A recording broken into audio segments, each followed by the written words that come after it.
Throughout the last few years, Taylor Swift's career has become somewhat of an enigma within pop culture. Her career can be outlined by eras that are marked by change of aesthetic and shift in overall tune, which in the beginning started out as pretty much a way to depict the end of one album cycle and the beginning of another. But through fan memorializing of each of these eras, they have become part of Taylor Swift's brand. She has this distinct ability to change almost everything about her image and persona and the way that she approaches her craft while still remaining true to herself and those who support her. And while I've wanted to do this deep dive into Taylor's career for many years now, something about right now, where we are in her timeline, just feels like the perfect time to go back to the very beginning and see how she got to where she is now. Taylor has fallen into a very retrospective era at large the last few years, with Folklore and Evermore and the re-recording era and now Midnights.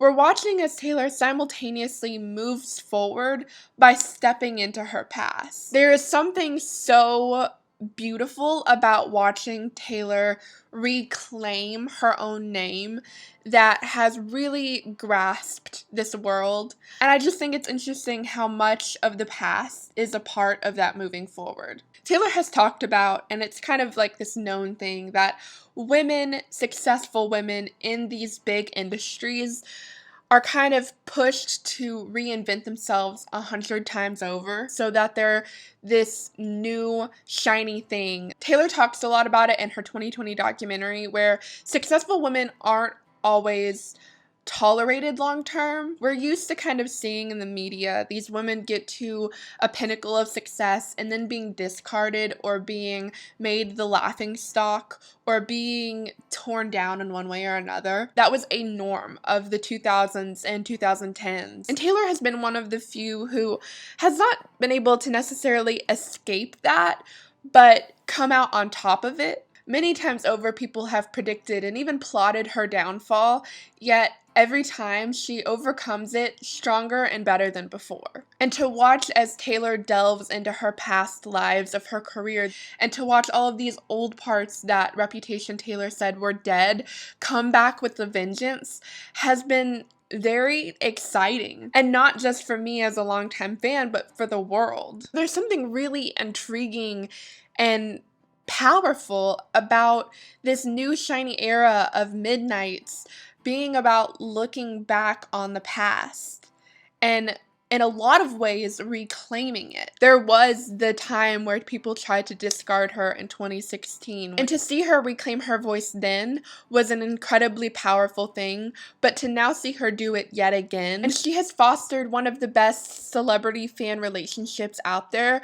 maintaining a very loyal fan base that will go above and beyond every chance they get. And with that being said, with this series, I not only want to document Taylor's career, but I also want to kind of analyze how her fan base has grown into what it is today, and how you can't really talk about Taylor's career without mentioning the impact that her fans have had on it beyond just their support. At this point, theorizing and hints and clues and Easter eggs have become a part of Taylor Swift's career. But I think there's something to be said about how fans can sometimes take Taylor's Easter eggs too seriously and their theories too far. With the first few eras, fans will be mentioned here and there, but as we go on and it hits a peak around Lover era, you're going to hear me talk about and mention the fans more and more and more because they become more and more involved as time goes on. Taylor started out back in 2006 as a wide-eyed, ever-optimistic kid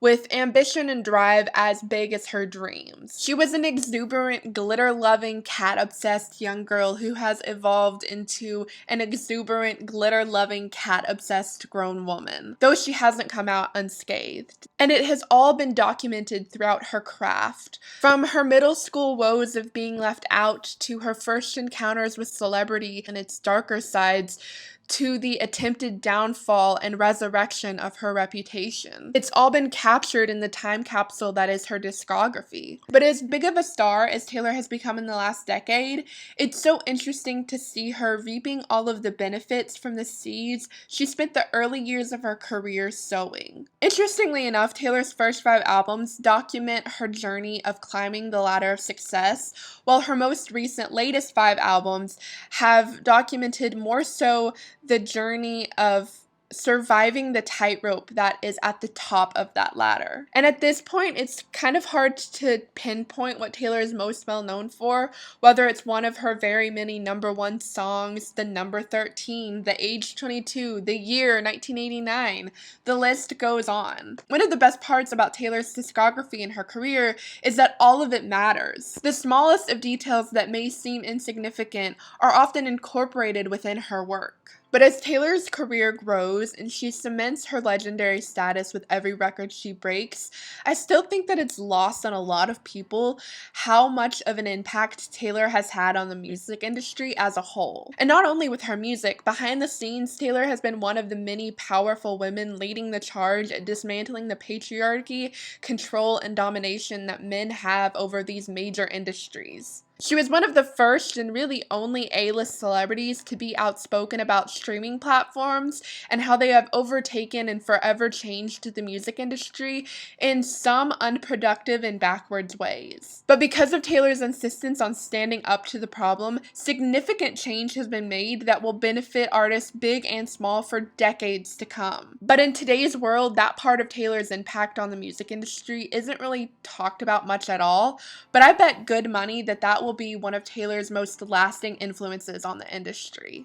And being a fan for as long as I have, I've gotten to watch Taylor Swift's career evolve into the empire that it is today. And like I said, so much of Taylor's career is like a ripple effect, so to understand any of it, you have to know all of it. So, with that being said, this series will be an extensive deep dive into Taylor Swift's career from the very beginning to the current present. I want to start at the very beginning in an attempt to show how Taylor went from performing at high school talent shows to selling out stadiums in seconds. And also to showcase how her fans have really become a larger part of her career than they once were. And how Taylor has gone from one of the most interactive celebrities with her fans to now having more of a communication through art relationship with her fans. And with this video, I not only want to tell the story of Taylor's career, but I want to hit on some key points that have led her to where she is now. So there's kind of a bit more of a narrative structure to these videos instead of just recounting the story.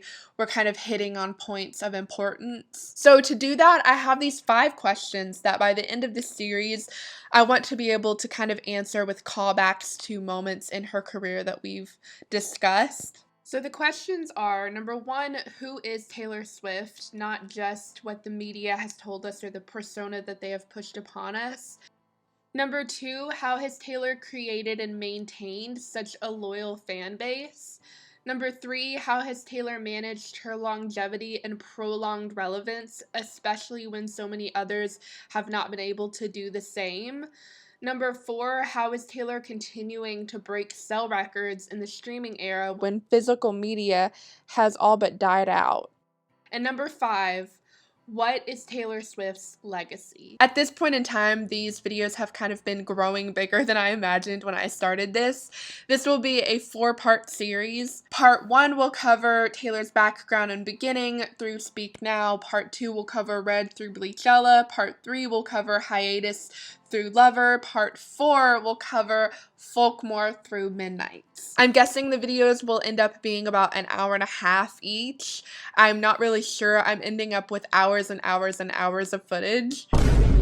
So we will see how it goes. I'm very excited. I've had a lot of fun filming these. And as we all now know, Taylor is known for her era aesthetics and how each one is distinct from the other. So at the beginning of each era, I will be doing like a little aesthetic breakdown. And now before we jump into documenting Taylor Swift's career, I do want to give a few disclaimers. Due to just the sheer amount that there is to go over when it comes to Taylor's career, I am bound to have missed something or gotten something incorrect, so apologies for that in advance. I will not be talking about anything from Taylor's personal life unless it directly affects and is pertinent to her career. So there may be some things you think that I've missed, but I'm just purposely not talking about it because it is personal and irrelevant to her career. A lot of this is from memory of being a longtime fan and watching Taylor's career evolve. I have done my best to back up my memory with research and sources. And like I said, I might have missed things or gotten some things incorrect, but I've done my best to accurately chronicle Taylor's career. Throughout the series, I ramble and go on a lot of tangents.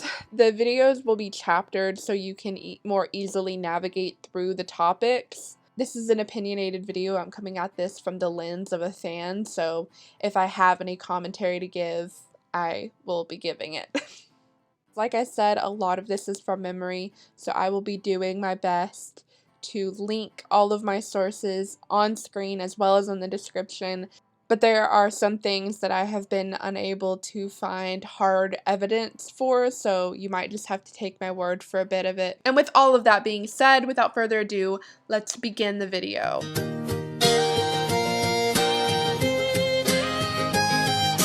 So welcome to the pre-fame era, which, since it's not really an era, it doesn't have any aesthetic markers to go over, but from here on out, when we begin a new era, we will have like a little intro to the era where we go over aesthetic and just like really important things you need to know to like bring you into the Taylor Swift world. So Taylor Swift was born on December 13th, 1989 in Pennsylvania on a Christmas tree farm.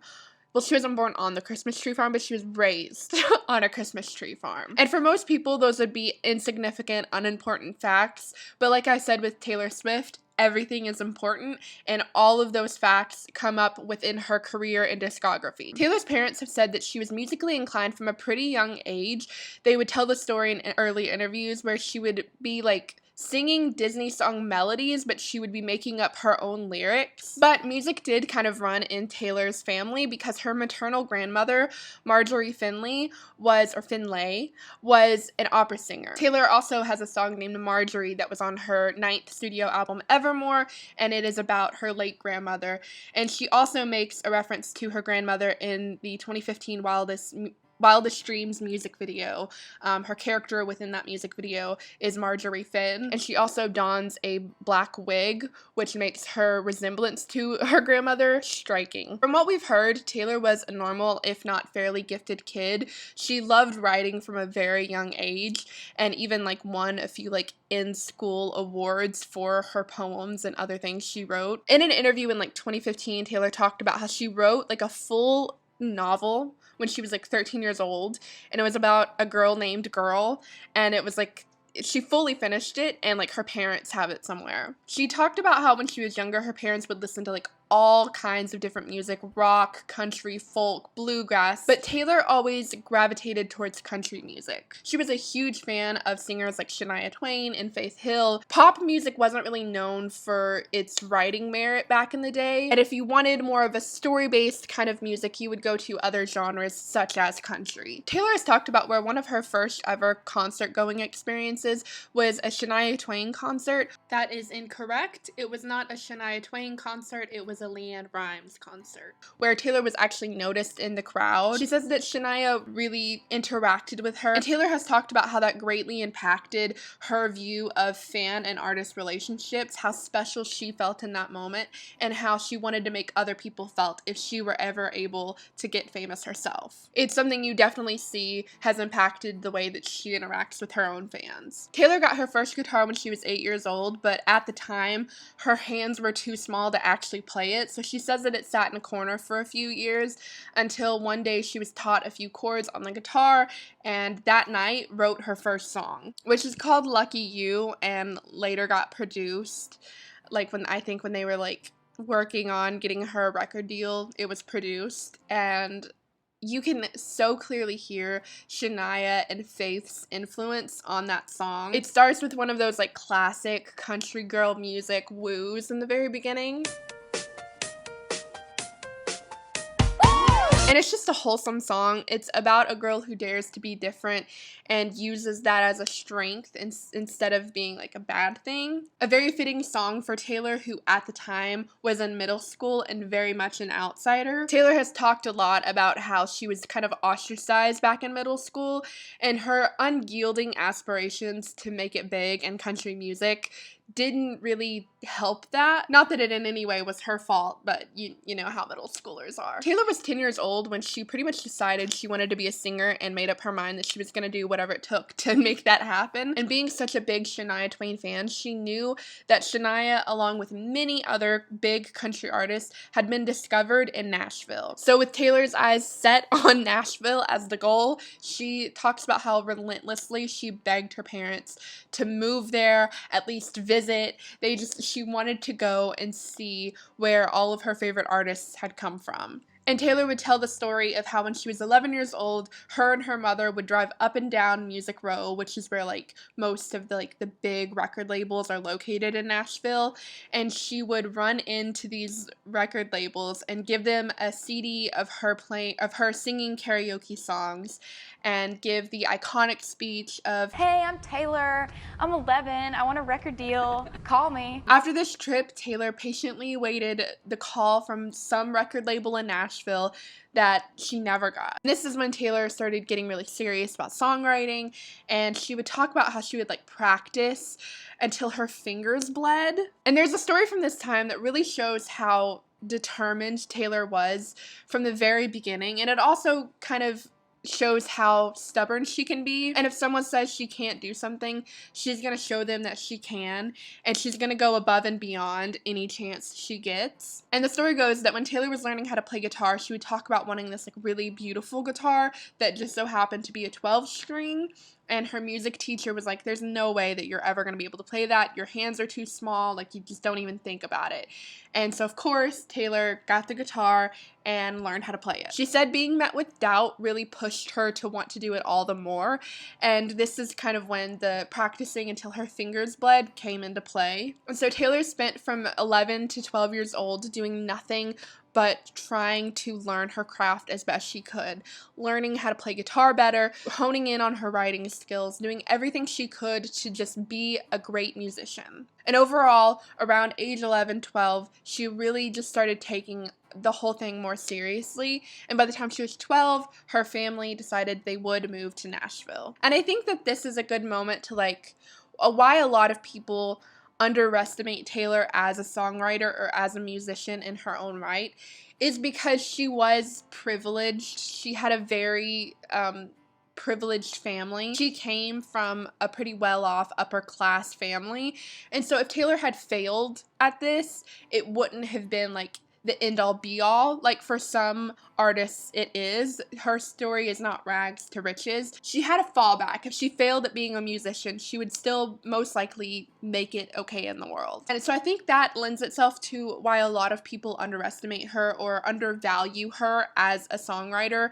and doubt her talent. And so for them, it's easy to act like she was just handed all of it. And while yes, her privileges should never be ignored, they also shouldn't be used to undermine all of her hard work. And so if you don't know the story of Taylor Swift, I think it's important to take a moment and realize this is a 12-year-old who is working tirelessly to get what she wants. And when it later pays off, that doesn't negate how she worked this hard from the beginning. When Taylor moved to Nashville, she really just completely and fully devoted herself to making music and being a musician. Taylor talks about how she would go to school, get home, do her homework, and then write until it was time to go to bed. This is also when Taylor began performing her own songs anywhere she could.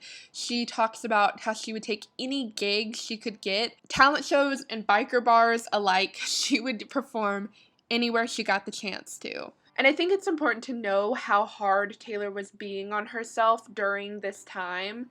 She understood that the world she was entering, that was the music industry, was a very difficult thing to navigate. And so she was very hard on herself when it came to the work that she knew needed to be put into it.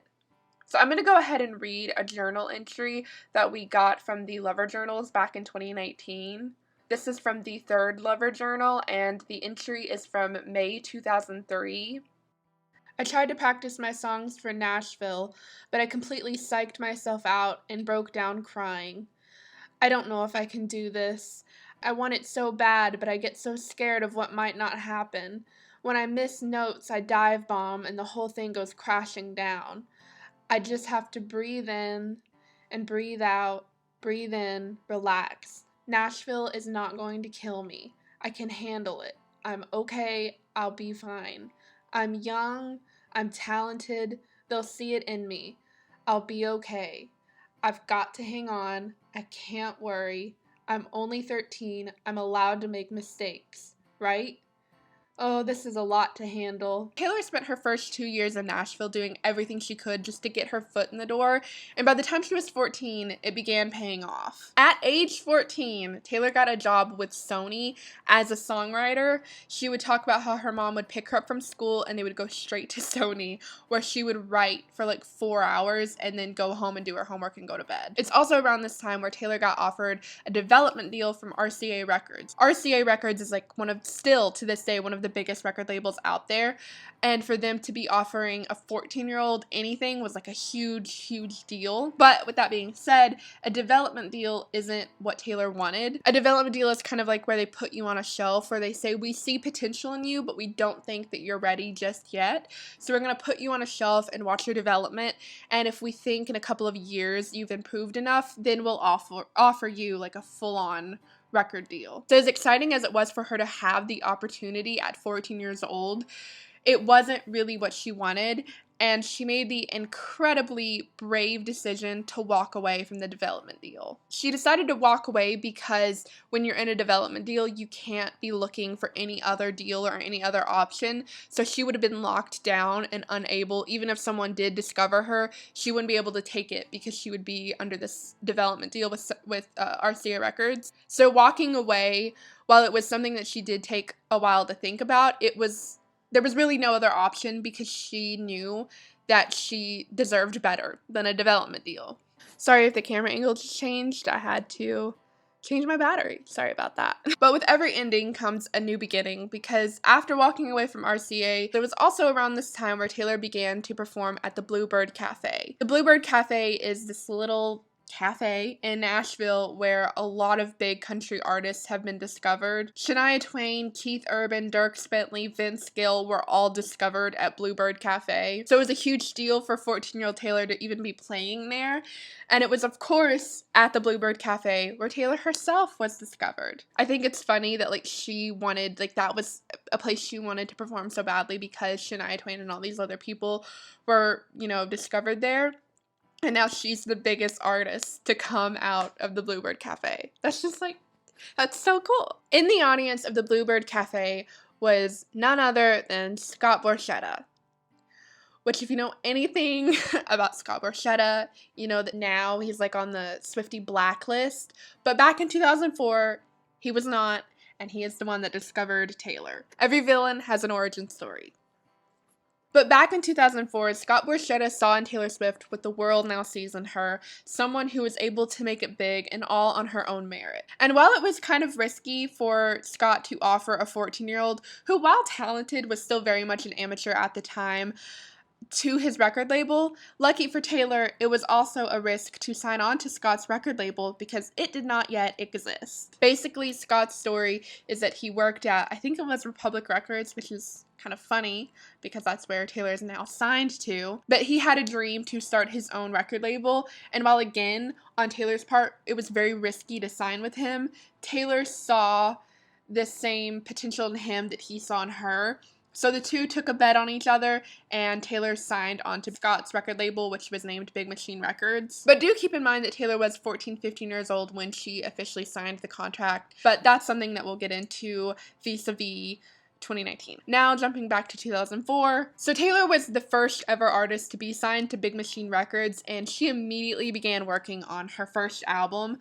She had written, I think it was said there were 150 songs written by the time she put out her first album, so she had a lot to sift through. And she began working with the producer Nather Producer Nathan Chapman, who alongside Taylor was like the sole producer of her first 3 albums. Taylor has talked a lot about how in like early interviews they worked in a shack behind the publishing company to produce her first album. Taylor was 14, 15 years old when the majority of her first album was recorded. She had narrowed down her already large catalog of music to just 13 songs plus 1 bonus song. But before we got all 14 of those tracks, the world first heard from Taylor Swift when she released her first ever debut single, Tim McGraw, on June 19th, 2006. And with that, we are done with the pre-fame section of this video, and we will go straight into the debut era. But first, we must discuss the yeehaw aesthetic that came along with Taylor's first album.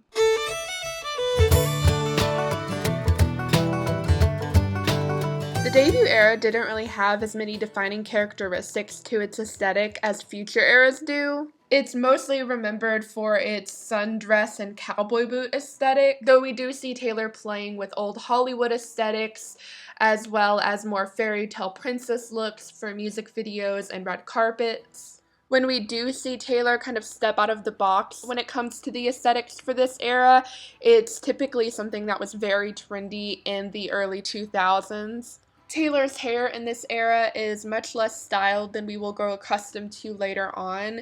It is often more wavy curly than it is the formed curls that we see later in Fearless and Speak Now. The color palette for this era is mostly blue and green, as well as a lot of other earthy tones such as brown and yellow. Taylor does play with color quite a bit in this era, but for the most part, when you're looking at the album and its photo shoot, it's mainly more earthy, neutral tones. But overall, there are just less defining qualities about the debut era aesthetics than we will see in the future. And with that, let's jump into everything that happens in the debut era.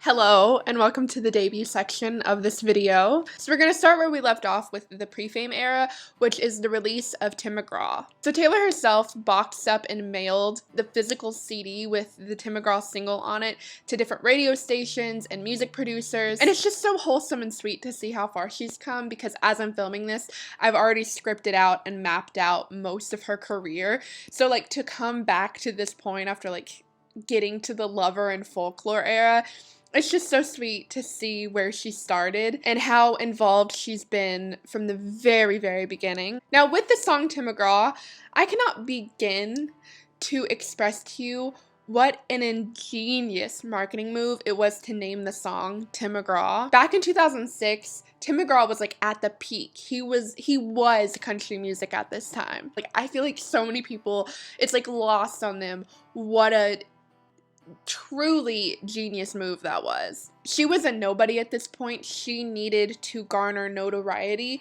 and by using one of country music's biggest name, she was able to do that. It was a risky yet brilliant move.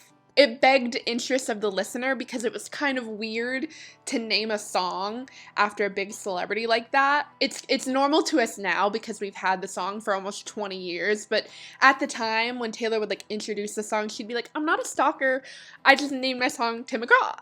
But it paid off because the song peaked at number 60 on the Billboard Hot 100 charts, which like at this point in Taylor numbers may not seem that impressive, but for a debut single was like wild. Not only for like a debut single, but for a debut country single, wild. I also feel like this is a good time to like go over Taylor's marketing prowess when it comes to the internet. You have to keep in mind that this is 2006, pretty much the beginning of the mainstream internet. This is only 2 years after Facebook was created and less than 10 years after Google was founded. The internet was nowhere close to the beast it is today, and marketing wasn't really a thing on the internet yet. But Taylor was a teenager at the time and a habitual MySpace user, so she used the platform to promote and talk about her music. Other than performing everywhere and anywhere she could, the internet, MySpace mainly, was her best way of communicating and making new fans. It's really the first time we see Taylor ahead of the curve on how to not only make but maintain relationship with fans. This is something we see evolve with Taylor's career. Even after the internet did grow into the big bad that we know it as today, she was still finding new ways to interact with fans that no other A-list celebrity was doing. And I just think that it's very interesting and very telling that from the very beginning of her career,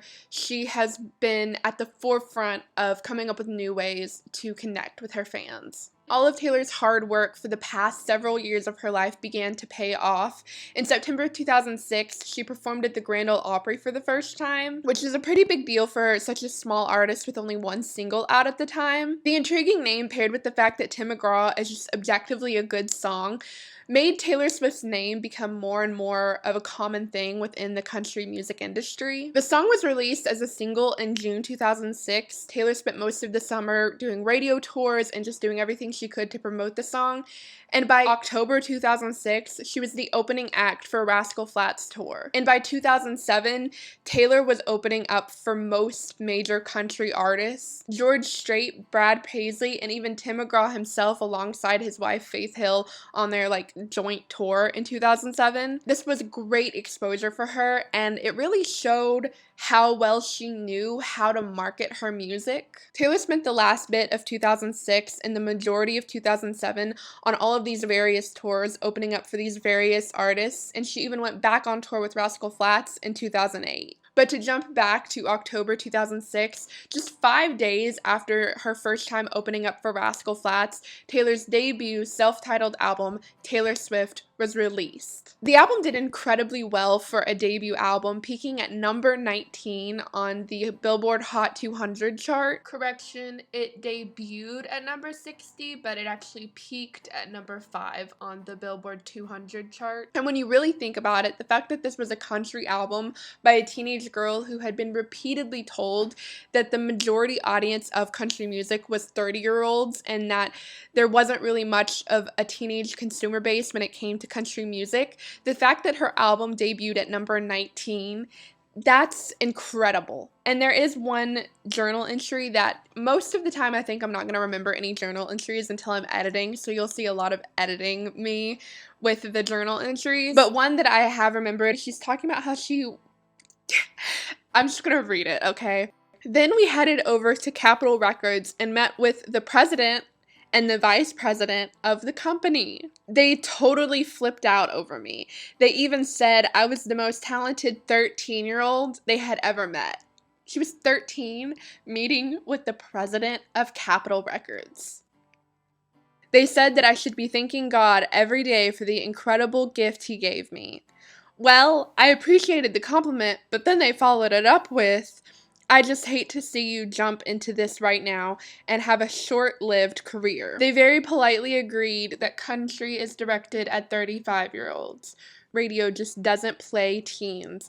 That's where I'm gonna prove them wrong. She knew that everyone saying that there was no teenage country music audience was wrong because she herself was the teenage audience of country music. My friends are such a big part of my life, and they're the people that I want to like my music because I want people like them around the world to like my music. I think something very interesting about Taylor's career and her kind of novice and the thing that really did set her apart from a lot of other artists up and coming at this time or trying to get their foot in the door was that she understood the knowledge that she had and how to use it. I think a lot of cases you see in the media, you see people who have incredible talent, but they just don't know how to market themselves, or they don't know how to apply that talent in other ways to get them where they want to go. But Taylor was this phenomenon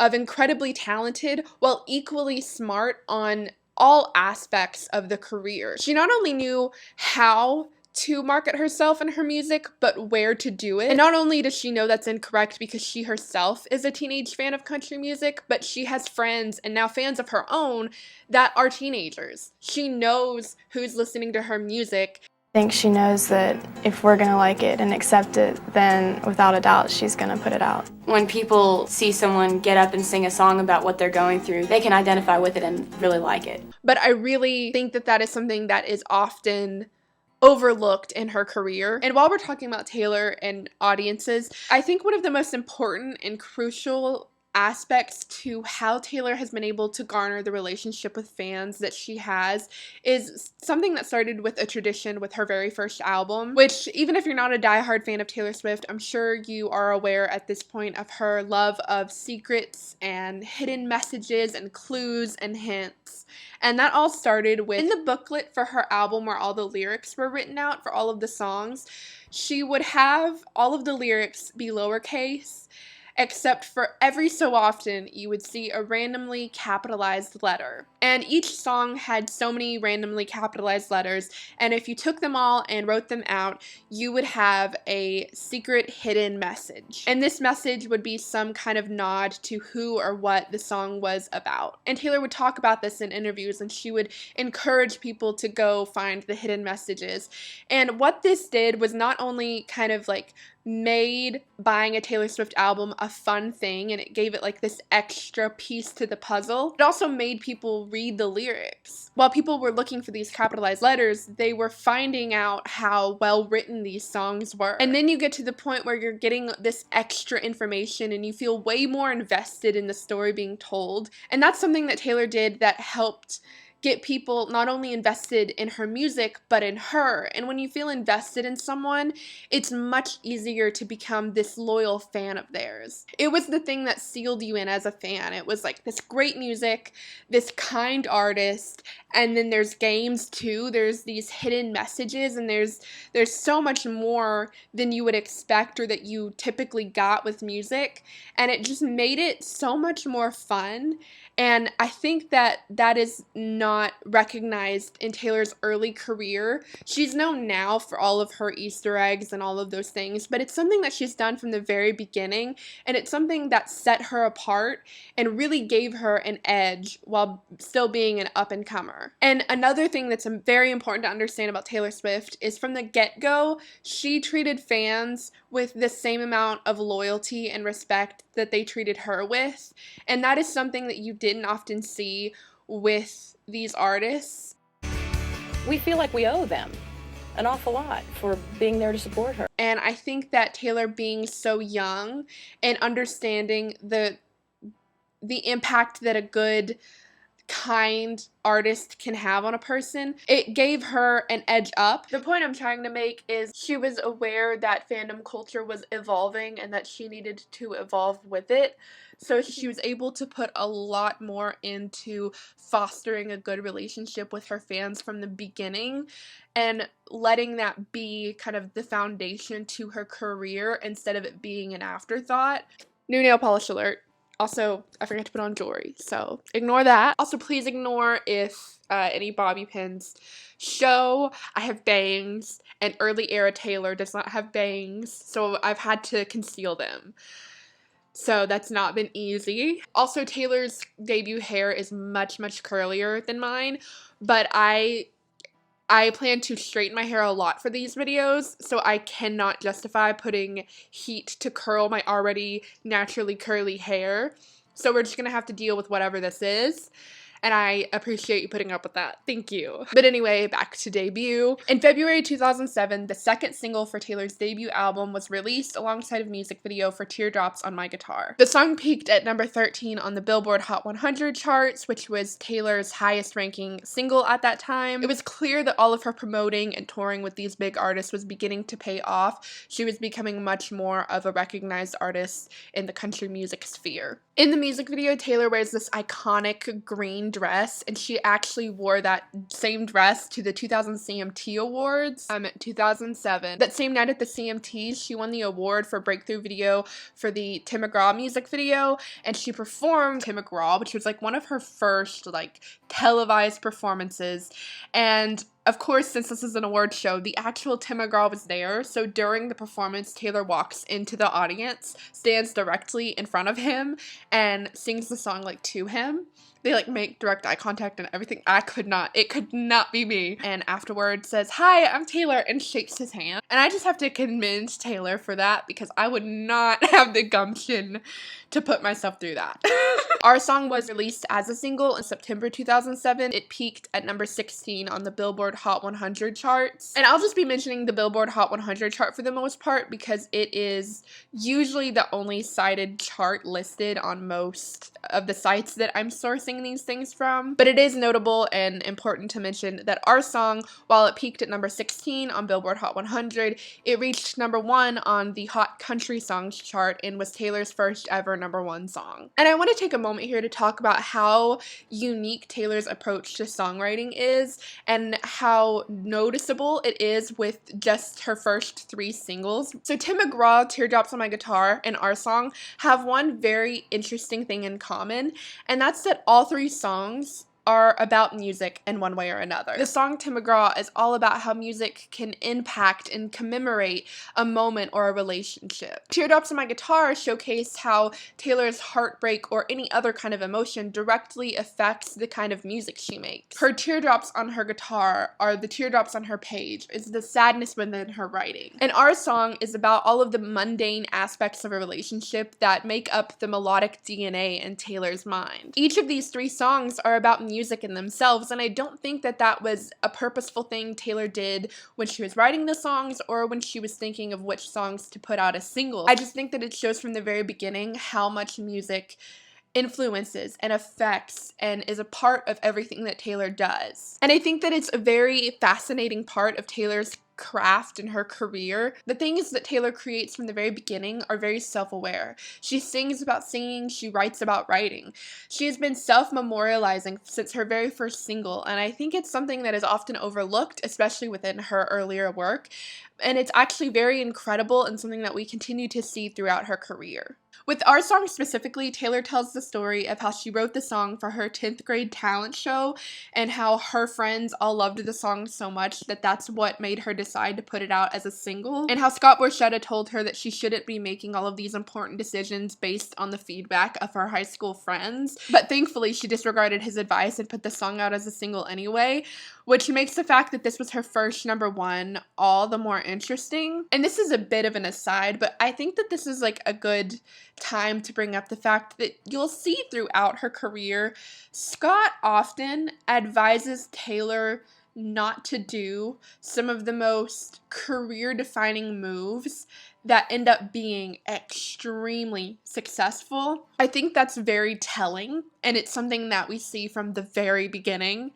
And so, like, keep that in mind every time I say, like, Scott told her not to do this, she did it anyway. It was her next number 1. 2007 was a very busy time for Taylor. Not only was she continuously touring, whether it was radio shows or as an opening act, she also put out a deluxe version of her debut CD. The deluxe version included a pop version of Teardrops on My Guitar and the bonus track Perfectly Good Heart. In October 2007, Taylor released her holiday EP, which consisted of 4 covers and 2 original songs. The EP peaked at number 20 on the Billboard 200 chart and number 1 on the Top Holiday Albums chart. At the 2007 AMAs, Taylor performed our song. She also won the CMA Horizon Award in 2007, where she famously said, This is definitely the highlight of my senior year. But this was a great reminder that she was only 17 at the time. She was doing all of this, and she was only 17. We're about to move on to 2008, and I forgot to mention that in December 2007, Taylor turned 18. In the ending of 2007, beginning of 2008, if Taylor wasn't attending an award show,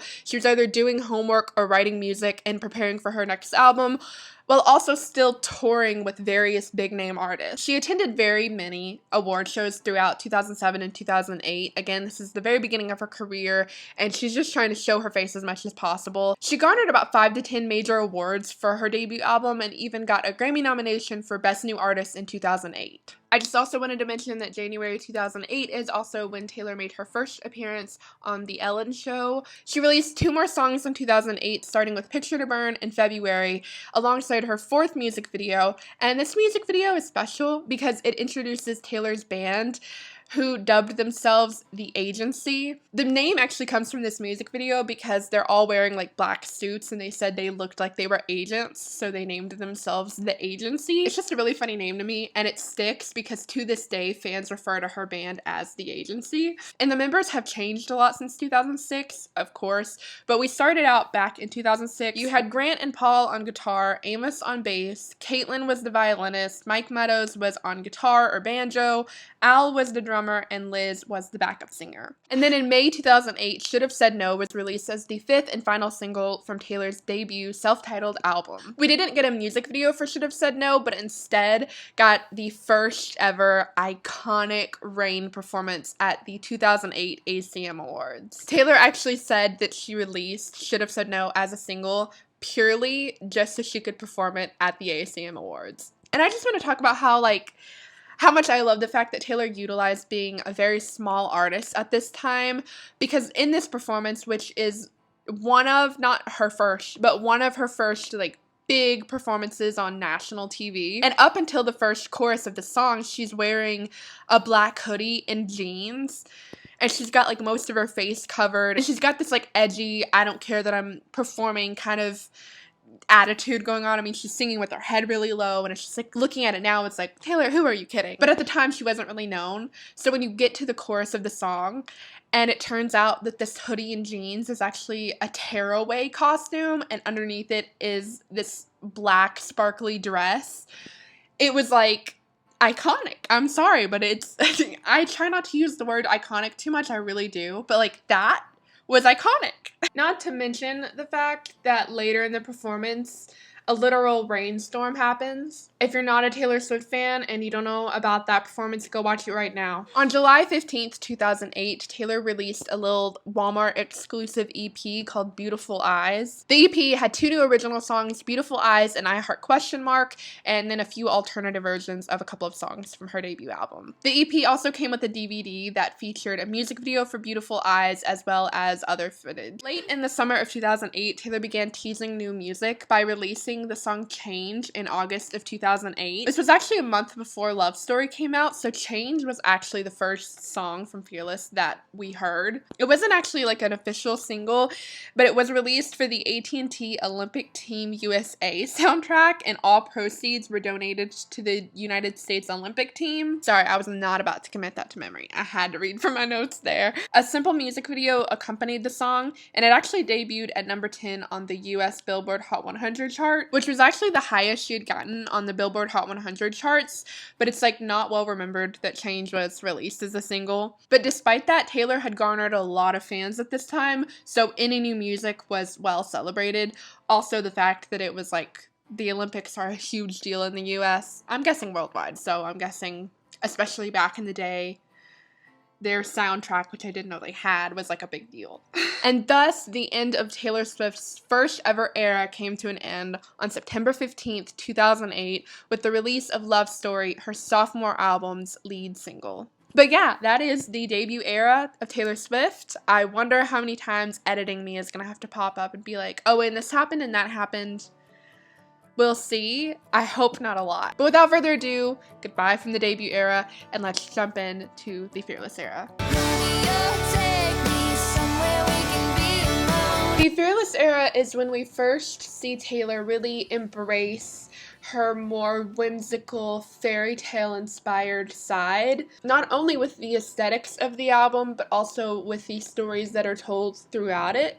The debut aesthetics were the norm within country music. There was nothing that really set them apart from any other artist in the country genre, whether they were another teenager like Taylor or a grown adult. But the Fearless aesthetic, however, was much more of its own thing. Taylor really loved the princess dress aesthetic in the Fearless era. If she wasn't wearing a ball gown, she was wearing some sort of sparkly something. Taylor's hair in the Fearless era is much more styled and tightly curled than it had been in debut. This is also when we see Taylor start wearing her hair in updos. Gold is the most prominent color that is associated with this album. You see a lot of beige, white, cream colors throughout the entire photo shoot, but we also see a lot of greenery as well as some pops of blue. There is also a lot of silver in this era. Again, anything sparkly. But that's pretty much it when it comes to the fearless aesthetic. So without further ado, let's jump into the fearless era.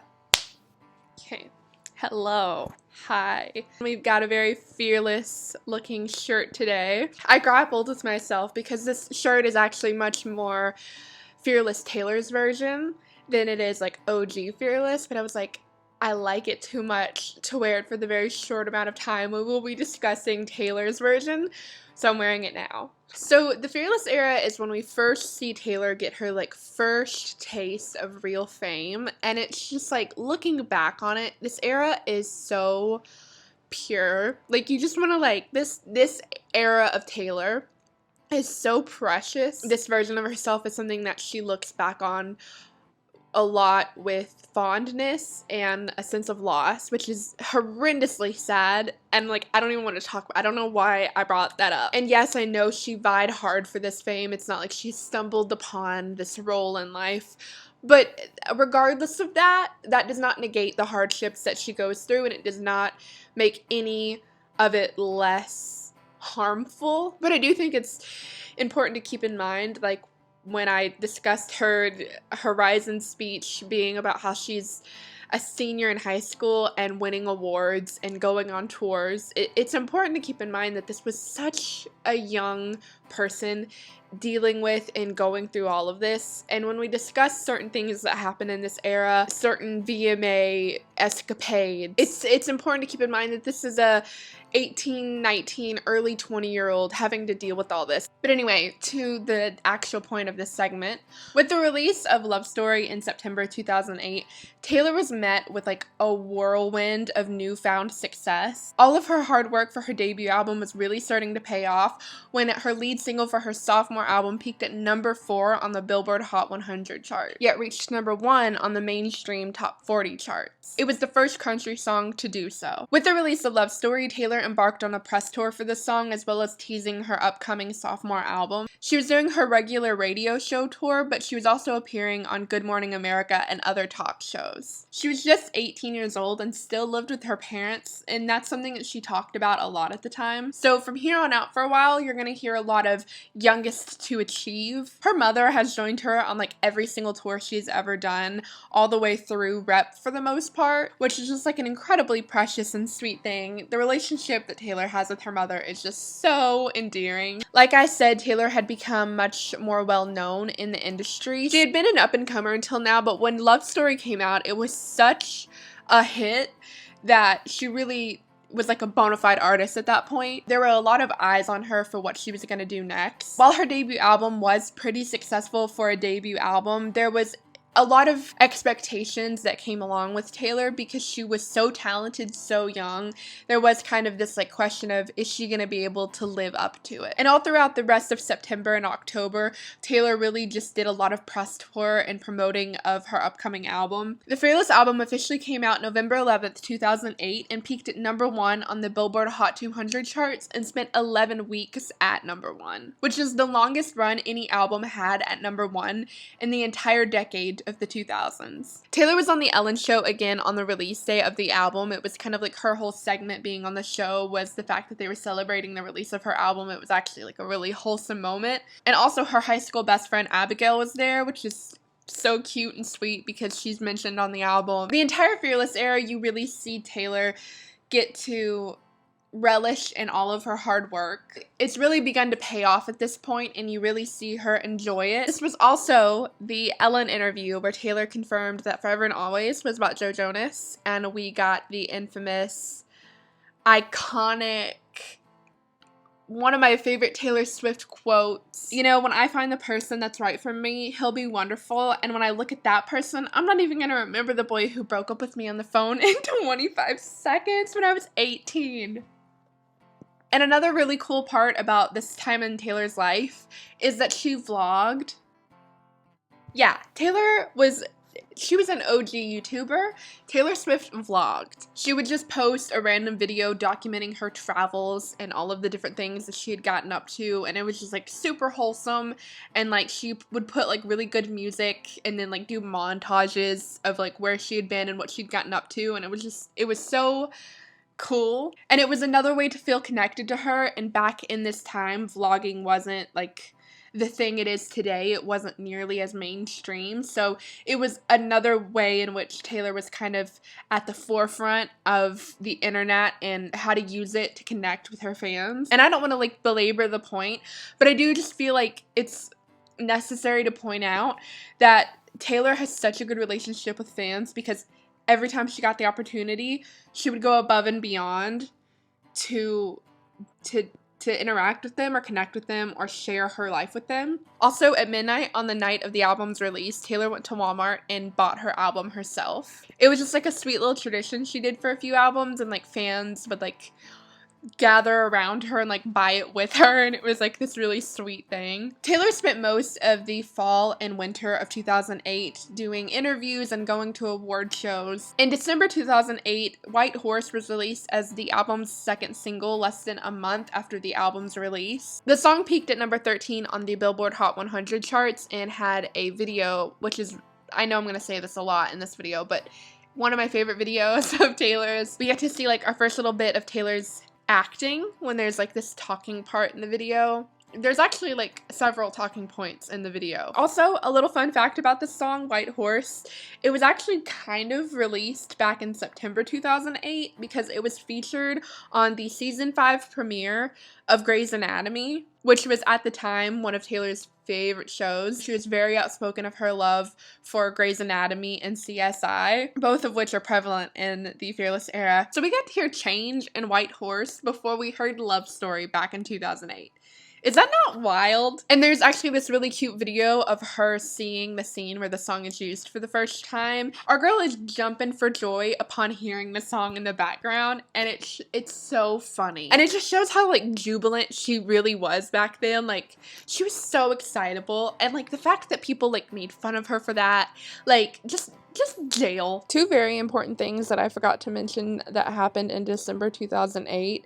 The first being that Kelly Pickler's The Best Days of Your Life came out this month, which not only was co-written by but featured backing vocals from Taylor. She was also in the song's music video.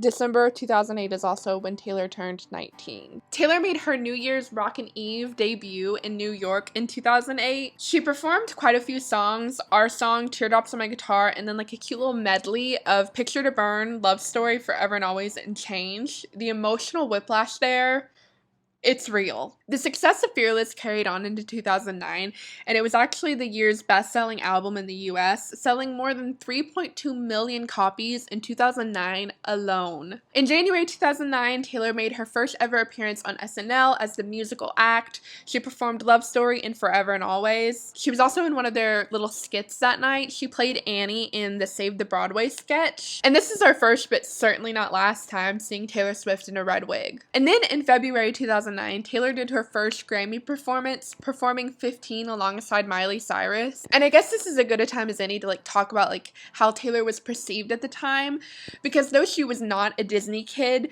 she fit a similar mold to most of the Disney kids. She was around the same age and followed a very similar, all-American good girl status quo kind of thing that they did. She was adverse to controversy, and just overall, you could easily mistake her for a Disney kid at this time, especially since she was often seen with them. It was also around 2007-2008 when Taylor and Selena Gomez became best friends, so she really slotted in with all of those Disney girls really easily. So her performing at the Grammys with Miley Cyrus kind of like made sense at the time, and she's still best friends with Selena Gomez. In March, Taylor's first ever Rolling Stone cover was released, and this was a really big deal. I remember there was like a lot of behind the scenes footage, and she's just like so proud of this cover. And this is really when Taylor's like good girl image was cemented, because the Rolling Stones article is literally Taylor Swift's Secrets of a Good Girl. And other than those few things, Taylor was pretty quiet during the beginning of 2009, other than doing a few interviews here and there. She was presumably working on and rehearsing her upcoming tour that was pretty much promised after the success of Fearless. But by the time April 2009 came around, Taylor was back to being busy. Starting on April 5th, 2009,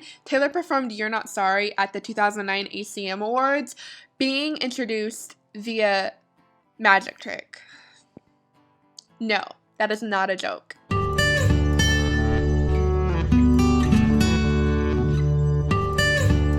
Oh, hey, y'all. And as soon as the performance was over, Taylor was awarded the Crystal Milestone Award, and Taylor did not know that it was gonna happen, so she's like getting ready to walk off stage, and then Reba McEntire comes out and she's like, Taylor, come here.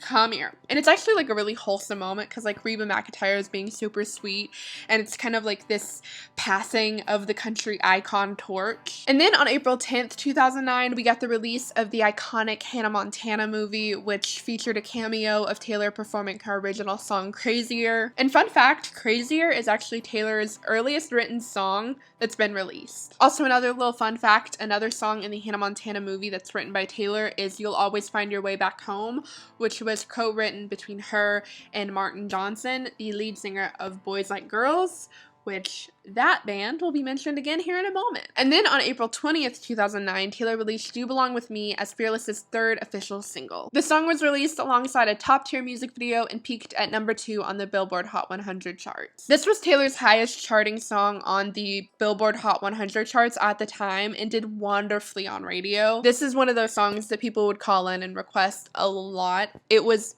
very popular. And then just a mere 3 days later, on April 23rd, 2009, the Fearless Tour began in Evansville, Indiana. And Taylor did like a little press tour there before the first show, wherein the mayor of Evansville gives Taylor a key to the city, which is like inconsequential but really funny. The tour was an arena tour and did 52 shows in North America alone. The opening acts for the show was Kelly Pickler, who again Taylor had been friends with for a while. They had both opened up for Brad Paisley together,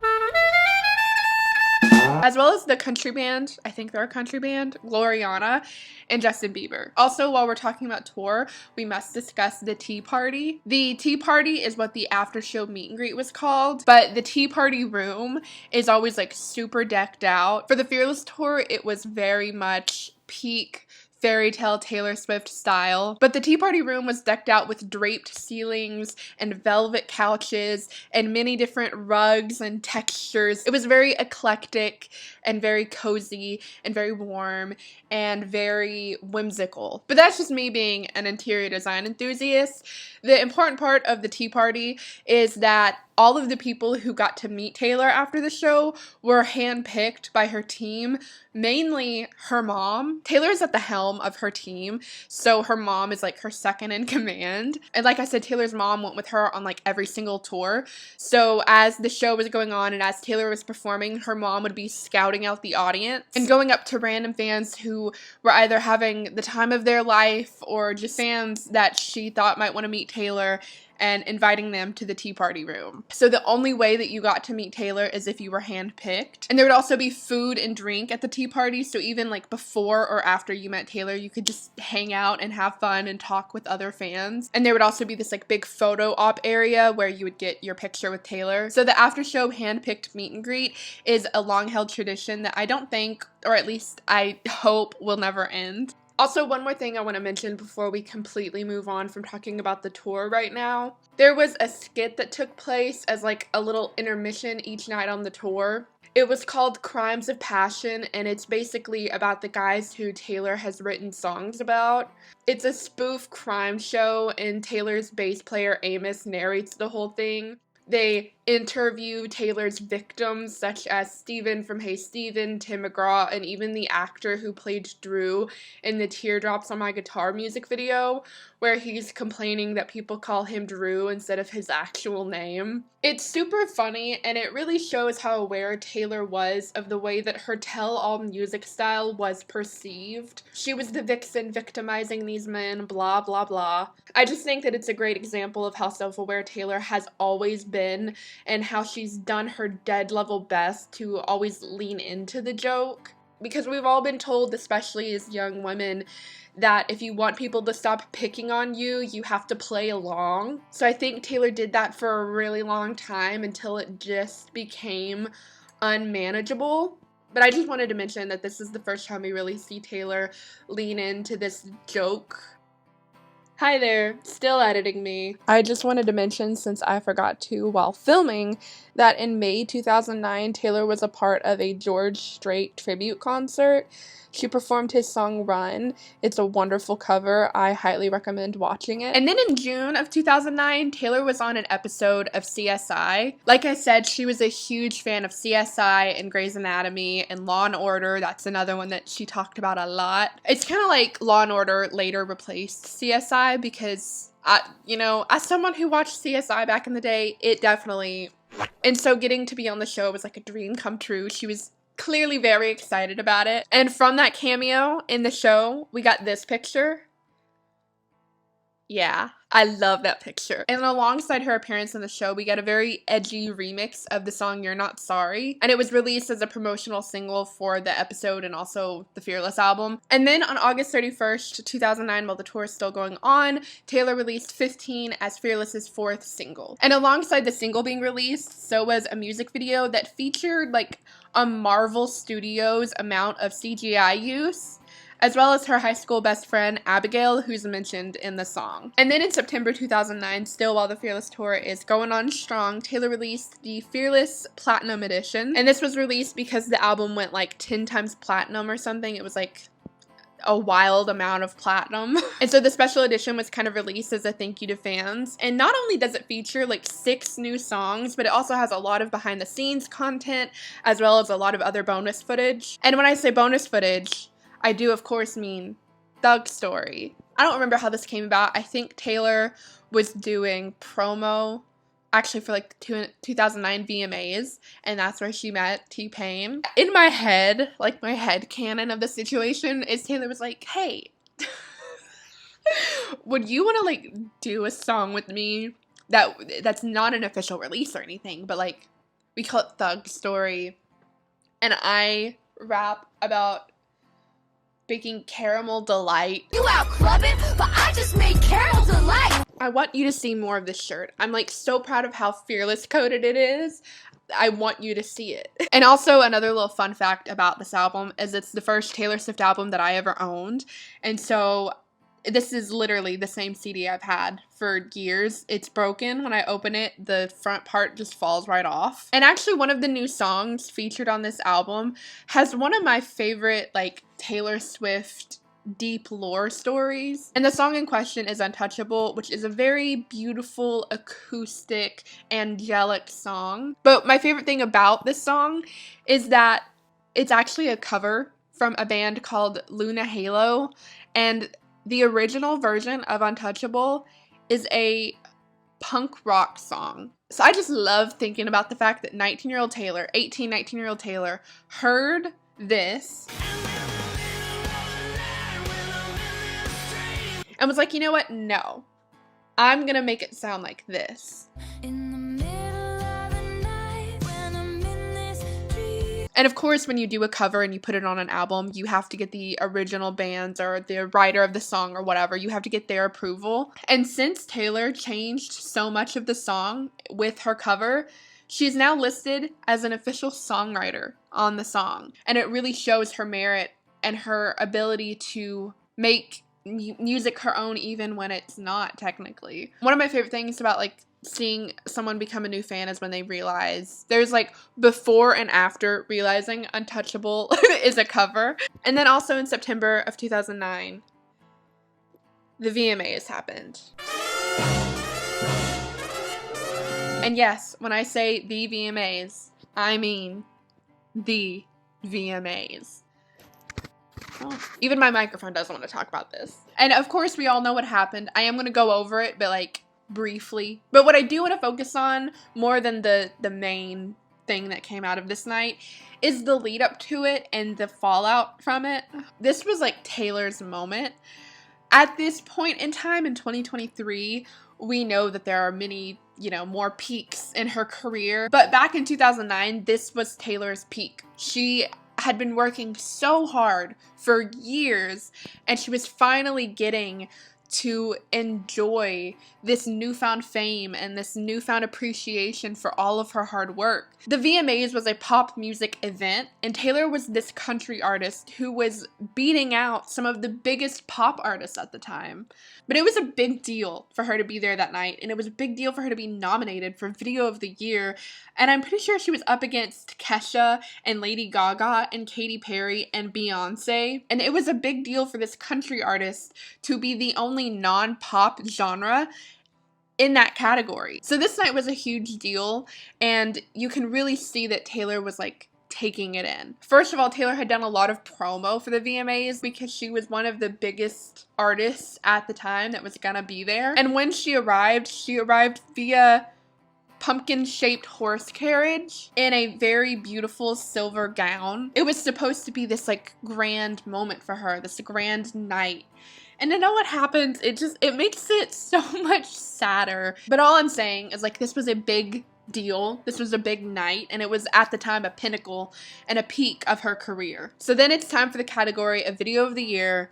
Taylor Lautner, of all people, presents the award. Taylor is announced as the winner. She goes up on stage and begins her acceptance speech, only to be interrupted by Kanye West. It says his now infamous speech of Beyonce had the best music video of all time. And of course the crowd starts booing because why did he do that? But later on we learn that at the time, Taylor thought that the crowd was booing her. And I just can't imagine that. Like, for your moment to be ruined, and then for you to be under the impression that the crowd agrees so much that you don't deserve the award that they're now gonna boo you. It's literal nightmare fuel is what it is. Now this night spawned a lot of Taylor hate that lasted several years throughout her career and, you know, rears its ugly head later on in 2016, but we'll get there. Usually before this, if you hated Taylor Swift, it was one of two things. It was either a difference in taste, you just didn't like her kind of music and therefore you hated her or whatever. And the other was usually misogyny in one form or another. It was either devaluing her because she was a young woman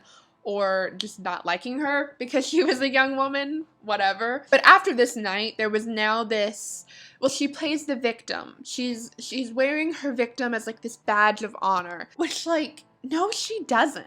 And before we completely move on to like all of the fodder that comes along with this situation, I do want to just kind of like give the resolve of the night of the VMAs. But after Kanye left the stage, they like went to commercial, and then about 10 minutes later, Taylor was slated to do a performance, and somehow, it could not have been me, she was able to go through with the performance like 10 minutes after all of that happened. And this performance was huge. It started with her in a trench coat and a little hat in the subway, but then of course she rips off the trench coat and she's wearing this beautiful red dress underneath, and then she pulls off her hat and her curls go everywhere. And it's a performance of You Belong With Me. I don't know if I've said that, but then she gets onto the subway and like performs through it, and it's like packed full of people. And it's like this really interactive performance. And then she runs out of the subway car and up these big flights of stairs. And then she runs out into the street and gets on top of a taxi car and finishes the performance. And all of this is right outside the VMAs venue. And it's just like, it was a huge performance and it went off great. There were these pictures of her rehearsing the performance a few days earlier that had come out, and everyone was super excited about it. And again, it was supposed to be this really big night for Taylor. And like, I cannot imagine being in that position and not even having time to fully process what just happened and then go and do this performance. And then later on in the night, Beyonce wins an award and very graciously calls Taylor out onto the stage and gives her the mic and lets her finish her speech that got interrupted. And it was just like this really great moment. And again, when Kanye interrupts Taylor, they cut immediately to Beyonce and she's like mortified. But after this night is when you see a lot of people turn on Taylor. People who were indifferent or neutral on her, had heard a few of her songs, but, you know, wasn't a big fan, just began to like have a visceral hatred for her for no reason. And for some people, it was just like, oh, I'm a fan of Kanye West. I don't want to admit he's wrong, so I hate her. And that's just like fan culture. It's stupid and it's wrong, but like it is what it is. But then there were people who were just like, well, I have to pick a side and I'm not going to pick the woman's, so she's wrong. I can think of like 5 times where she has mentioned what happened. And in every interview where she's talked about it, she doesn't say a bad thing about Kanye West. She talks about what it was like for her to be interrupted, which she had the right to do. And I think this situation is both overplayed and underplayed. Overplayed in the sense that people act like her entire world revolved around what happened, but underplayed in the sense that it was a traumatic thing that happened to her. Public humiliation is an actual, like, traumatic thing, and I think that then the world dogpiling on top of that, like, it's definitely underplayed in that aspect, in that regard. And again, all of this happened to a 19-year-old. Again, I say, nightmare fuel. But anyway, I could talk about this all day. Moving on. The next month, in October 2009, Taylor was featured on Boys Like Girls' latest single, 2 is Better Than 1. The song debuted at number 92 on the Billboard Hot 100 charts, but number 1 in my heart. And then in November 2009, while on a month break from the Fearless tour, Taylor made her second appearance on SNL. This time, she was not only the musical act, she was also the host. And while at this time, Taylor was still very much maintaining her all-American good girl image, it was SNL, so she was allowed to be somewhat edgy here. She did a few skits, but by far the funniest part of the whole night is her monologue song. And fun fact, she is the only person to ever have written her own monologue. Usually the monologue is written for whatever celebrity is hosting by the comedy writers or whatever, but Taylor wrote hers by herself, and you can really tell it's definitely Taylor's kind of humor. She's poking fun and being self-aware, and it's funny to me how in like 2022 and 2023 people are like, oh, Taylor Swift is all of a sudden self-aware. It's like, no, she's always been self-aware, and the monologue song is a great example of that. And then she performed You Belong With Me and Untouchable on SNL as the music guest. Taylor attended many award shows throughout 2009, often doing award sweeps. And instead of listing all of them, I'll just say that to this day, Fearless is the most awarded country album ever. So there were a lot of award shows. And other than Taylor turning 20, not a lot else happened in December 2009. And then in January 2010, we got the 5th and final single from Fearless, which was the title track, Fearless. The song peaked at number 9 on the Billboard Hot 100 charts, and the music video that accompanied the song was the Fearless Tour montage video. And just 2 weeks after Fearless was released as a single, we actually got another song from Taylor, which was Today Was a Fairy Tale, that was featured on the soundtrack for the upcoming movie Valentine's Day. The song peaked at number 2 on the Billboard Hot 100 charts, and not only was Taylor featured on the soundtrack, but she would also be in the movie. Valentine's Day was a star-studded movie, and Taylor played opposite of Taylor Lautner. She plays a very ditzy, in-love high school student, and this is probably one of my favorite Taylor acting roles, honestly. And with the end of January 2010 came the Grammys, where Taylor won 4 out of her 8 nominations for the Fearless album. She won Best Country Song and Best Female Country Vocal Performance for White Horse, and Best Country Album for Fearless, but the most notable award of the night was Album of the Year for Fearless. And this earned her the title of youngest person to ever win Album of the Year, and she held on to that title until 2019 or maybe 2020 when Billie Eilish took over the title, winning Album of the Year at age 18. And this was a huge deal for Taylor. It would be for any artist, but this is what she had been vying for her entire career. She had finally made it to the top. All of her hard work was paying off in droves, and it wasn't without bumps in the road. There was a lot that happened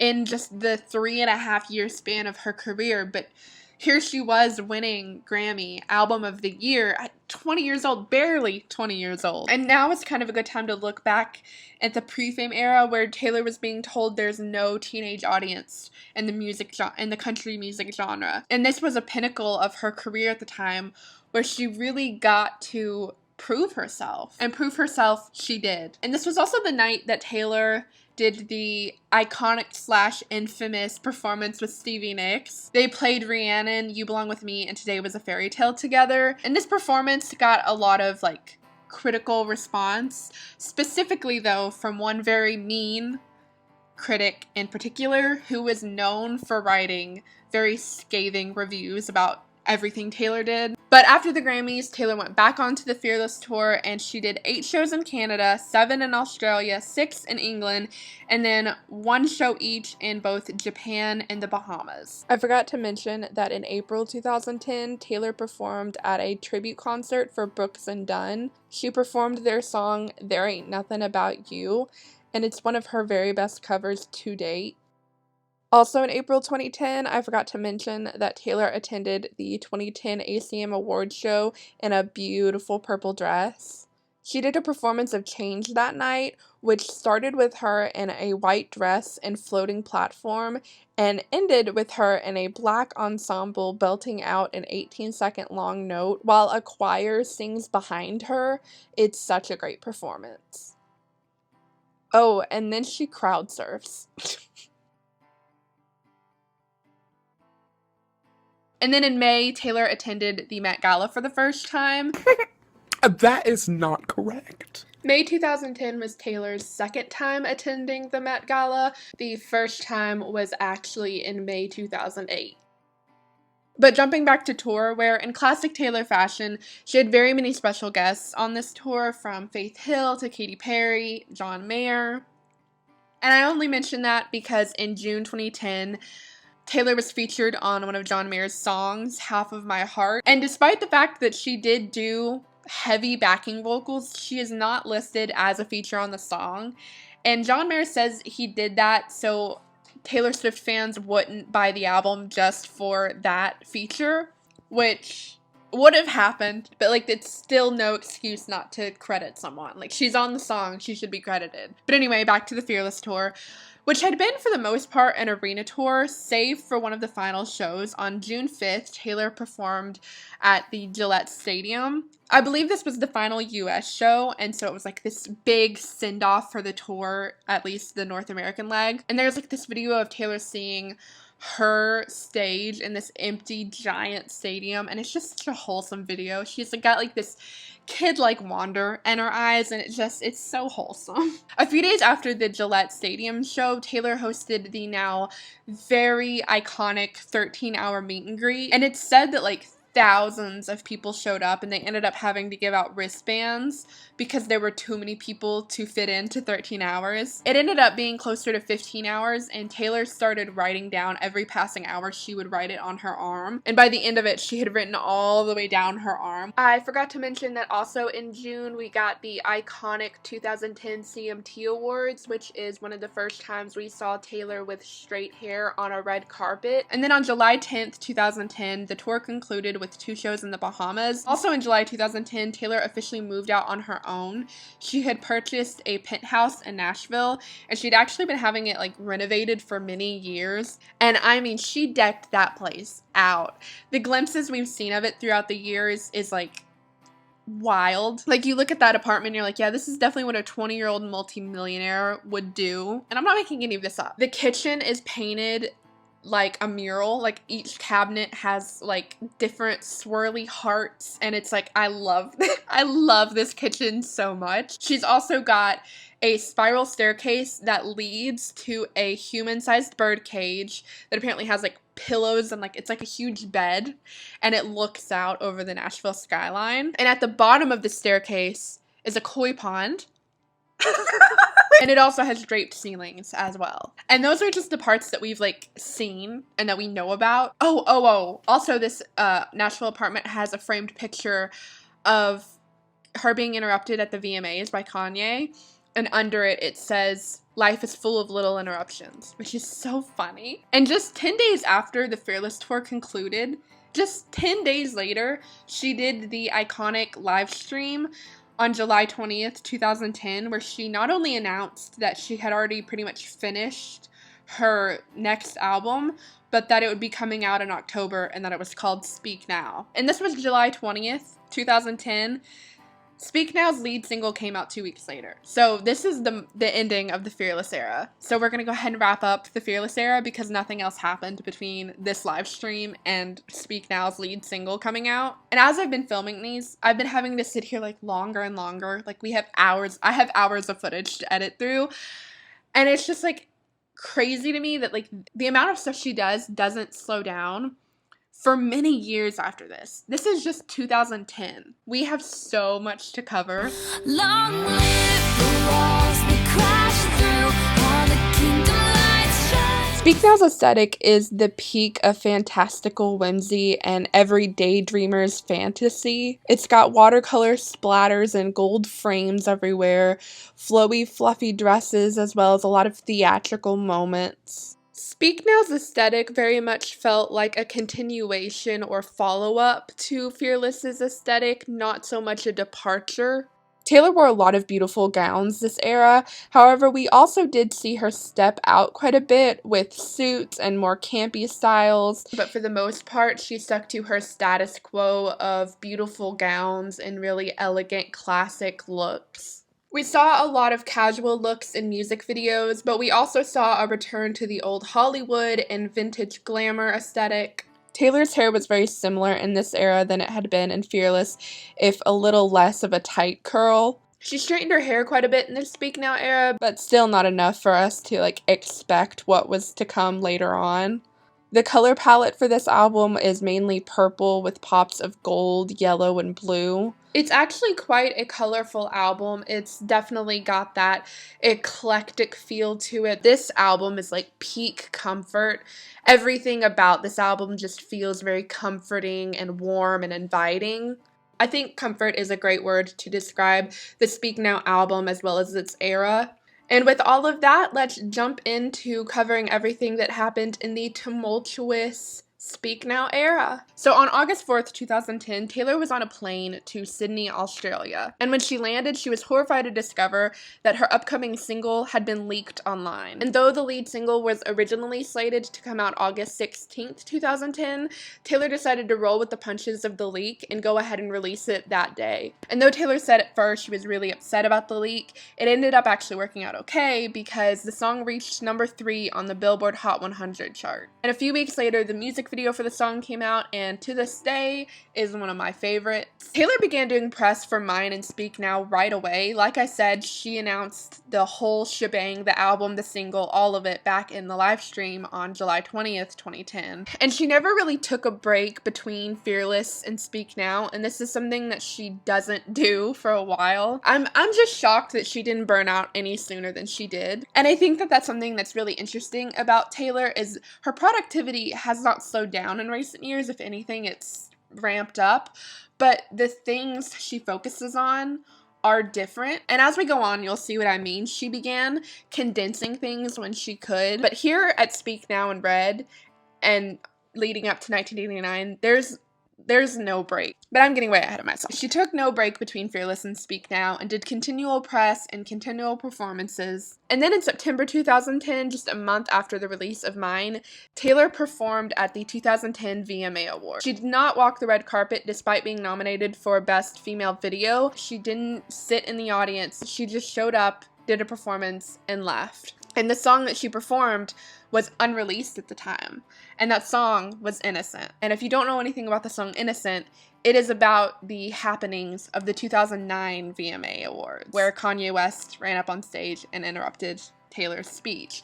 So performing this song at the same award show the year after, almost exactly. She didn't do any interviews afterwards. She didn't really talk about it anymore after this, and so it was kind of her putting it to rest. Other than making a couple of jokes here and there about the situation, she never really talked about the 2009 VMAs again. And I don't think she ever would have again unless she were doing like a documentary where it was just like, this happened, moving on. Except for the fact that everything happened and she had to talk about it, but that's getting ahead of myself. Also in September, Taylor did a few pop-up performances for Speak Now. She performed Mine at several different talk shows and late night shows and all of that. So now we're in October 2010 where a lot happens. This is album release month, so it's packed full. Especially for those good old early day album rollouts, there's nothing like a Taylor Swift official, loud, big album rollout. But anyway, in early October, Taylor performed at the Grand Ole Opry for her second time, I believe. Taylor performed an acoustic version of Mine that night, and also she met Dolly Parton, who of course Taylor was a huge fan of, and there's like video of them meeting, and it's super sweet, and Dolly Parton is like, I see a long-lasting career in you. But we gotta jump back to the Fearless era for a second, because in the lead up to Speak Now on October 24th, which is the day before Speak Now's release, the Fearless Tour film was released. It was actually a TV series that was split up into 4 episodes, and it's not like the Speak Now 1989 or Rep tours where it's just high definition footage of the performances. This is filled with lots of interviews from Taylor, her friends, her mom, and it also is filled with lots of exposition about the songs and the tour, and also Taylor herself, because this was a huge bit of promotion for Taylor and in turn Speak Now. So it covered her, you know, up and coming story and where she came from and all of that. So it's really good, and it also has a lot of behind the scene footage of the tour. So it shows them auditioning and hiring the dancers, and it shows a lot of rehearsal. It shows Taylor seeing the stage for the first time, which is like so sweet because she had a lot of input on the design of the stage. So her finally getting to see it like actualized is just like, it's so precious. But anyway, moving back to Speak Now, Taylor was very clearly proud of this album, as she should be. But one of the biggest things she was like proudest of was the fact that she wrote it completely alone. Put a little tiny one song asterisk there, which we'll get to in a minute. As big and successful as Fearless was, one of the biggest critiques, or not even critique, but one of the biggest kind of things floating around that album was if Taylor pulled her weight in the writing sessions. For some reason, I like to call it misogyny. People just couldn't believe that a 17, 18-year-old had written this album, and so there was a lot of doubt put on Taylor's ability. And so to combat that, she wrote the entirety of her next record alone. Again, put a little tiny asterisk there. I gotta walk my dog. Sorry. She said she didn't set out to write the album alone, but that it just happened that way for the majority of the beginning.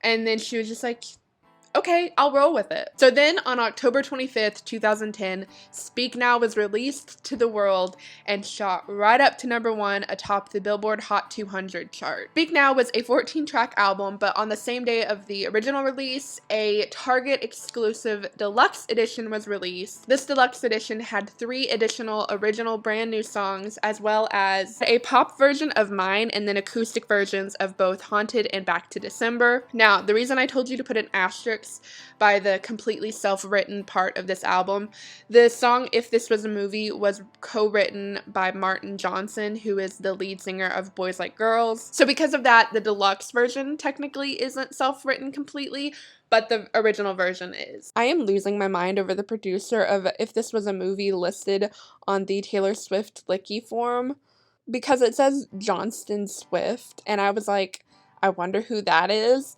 So I googled it, and not only is the name misspelled, but who is this? This cracked me up the first time I saw it.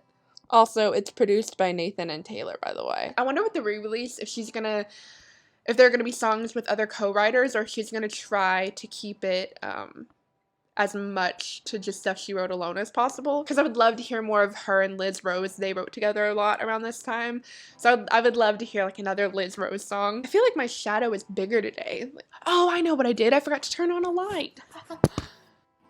Another fun fact about the album is that its second track, Sparks Fly, was actually written back in 2006. It's the oldest written song on the album and the only one not specifically written for the album. The story of the song goes that it was written back in 2006, and after she wrote it, Taylor would perform it at bar shows or talent shows or just any little gig she could. And there was this one video clip, really, really low quality, of the song, and it had quite a few different lyrics from what ended up being on Speak Now in 2010, but everyone loved this song. The video was very popular amongst fans, and people were really shocked and disappointed when it wasn't on Fearless. So fans would constantly bring it up to Taylor. It was a big online thing.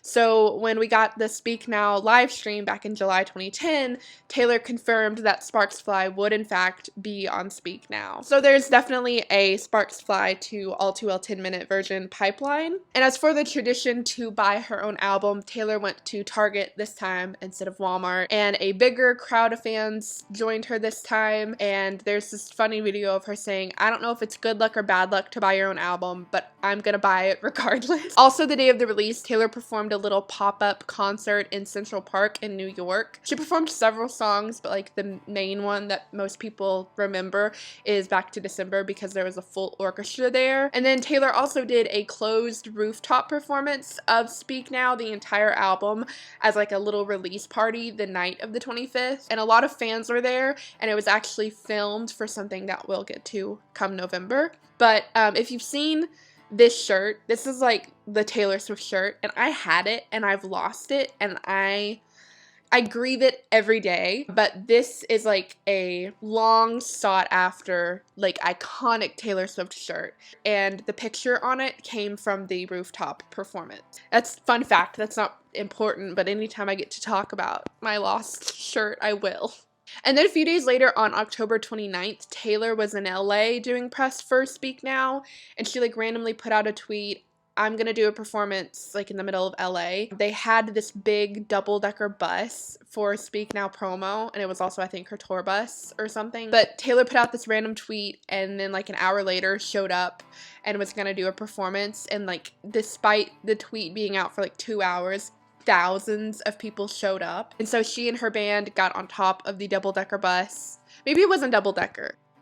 Yeah, it was a double-decker. Anyway, they got on top of the bus and they did a performance of a few songs from Speak Now. And then also sometime in October 2010, Taylor got her very first ever wax figure. And I don't know how she looked that thing in the eyes and kept a straight face. Like, I'm sorry. Like, I really don't mean to be rude about it, but come on. And Taylor standing face to face with that thing is so funny to me. And then in November 2010, Taylor released the second single from Speak Now, which was Back to December. We also got a music video for the song, and a really cool thing about it, other than it just being a good music video in general, is it's the first time we get to see Taylor with straight hair and bangs. So far, her straight hair had been kept for like red carpet. So this was the first time we were getting to see it in her actual music videos and stuff. And also, Back to December peaked at number 6 on the Billboard Hot 100 charts. Taylor performed at both the 2010 CMAs as well as the later AMAs. And though she did these performances months apart,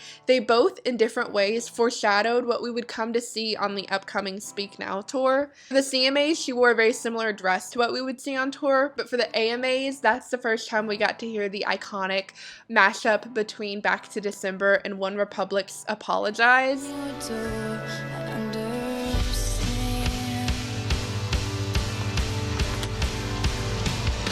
And then he said it's too late to apologize. And Taylor's AMA look was like really shocking at the time. She wore like a little mini dress on the red carpet, and then she wore a suit for the performance. And I love Taylor Swift in suits. And at the end of November, Taylor partnered with CBS to release a Thanksgiving Speak Now special. I think it was 2 or 3 parts. And this is a really cool special. It's on YouTube and I recommend going to watch it. We get a lot of bonus footage. We get in-studio footage of Taylor recording The Story of Us as well as a few other things. And also in this special is all of the HD footage of the rooftop performance that was done for Speak Now's release.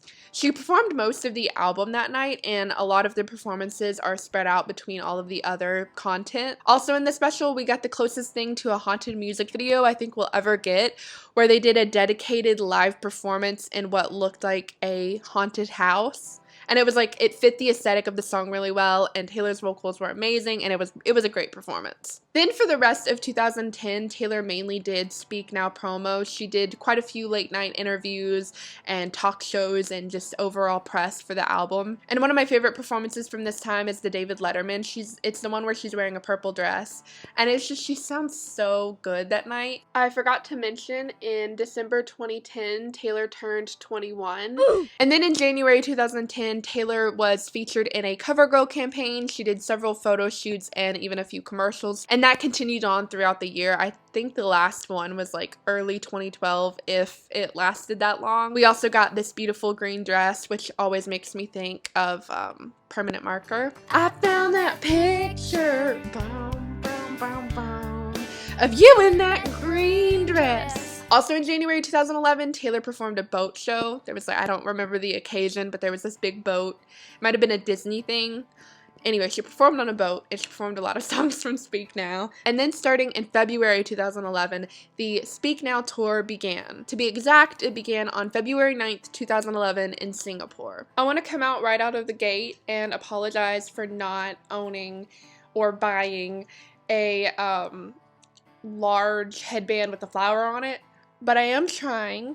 I have a necklace on as a headband, even though you can't see it unless I make a point to show you, but A for effort. Oh, I'm in the way of the CD. I've been trying so hard to like not block that. Which we're gonna get to this shelf at the end of the video. I'm gonna go over everything on it because I may or may not have been adding things to it throughout this whole video. I've been having so much fun with these shelves, but we'll get there, we'll get there. But anyway, on to the point of the video, which is to wrap up the Speak Now portion of this series. Speak Now is such an interesting era to me because it was one thing when you were in it as a fan, your perception of the era was one thing, and then the second we were out of it, it was a completely different thing because we got Red, and she had been writing Red throughout the Speak Now era.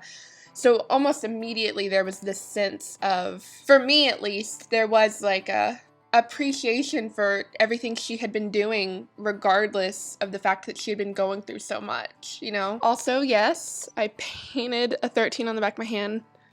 I did it wrong though, I think. I should have done it a different way. Anyway, it's awful and very ugly.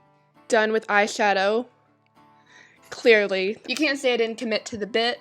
And also, I would have done the arm lyrics had my mother not drilled a very deep-rooted fear of ink poisoning into my head when it came to Sharpie on your body. But anyway, to the point of this video, back to February 2011 when the Speak Now tour began. She toured through Asia all throughout February and then most of Europe in March. And then by May, she was headed back to the US to kick off the North American leg of the tour. Taylor was still vlogging at this time, and I remember specifically the Asia tour vlog is like super wholesome. She's so excited to be getting the Speak Now tour started, and it's so interesting to see how she valued getting to see the world so young. There were several opening acts for Speak Now. The Speak Now tour also had its own tea party room. The layout and decor was slightly different, but for the most part, it was the same as for Fearless. Fans were still handpicked in the crowd by Taylor's mom and the rest of her team. Also in March, the third single for Speak Now was released, which was Mean.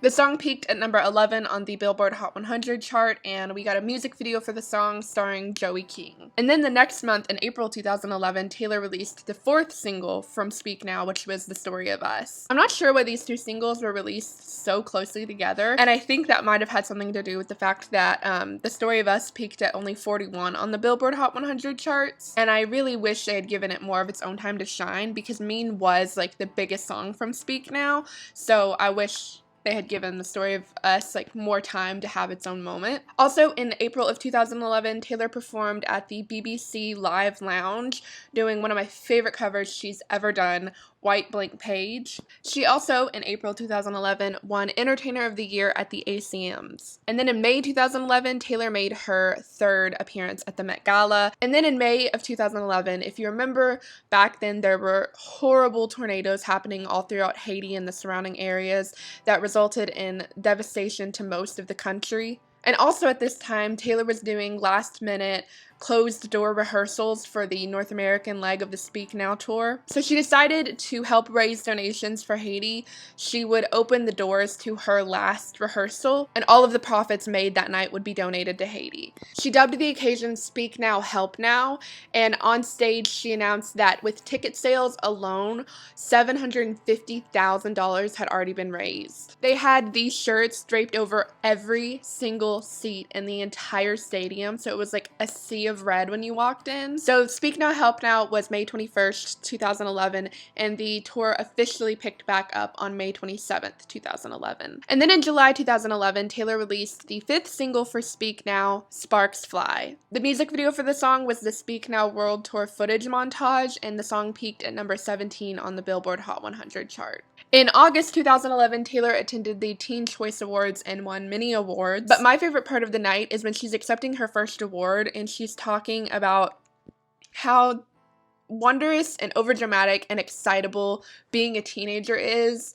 and how you're gonna feel as you get older the need to kind of dampen that part of yourself, but that you shouldn't have to. That it's a good thing to be excited and you shouldn't let the world ruin that for you. And at the time, I think we all thought like, oh, she's referring to people making fun of her being excited all the time and all of that.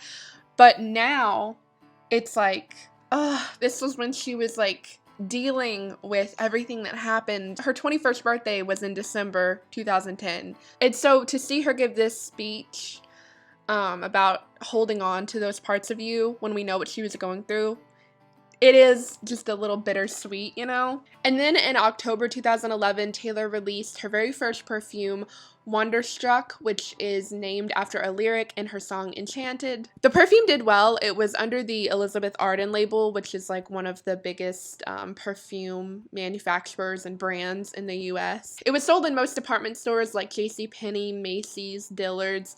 I personally got mine at a Goodies in December 2011, and I still have it. The charms on it broke. There used to be a third. I think it was a bird. I don't know where that bird went. The bird flew away.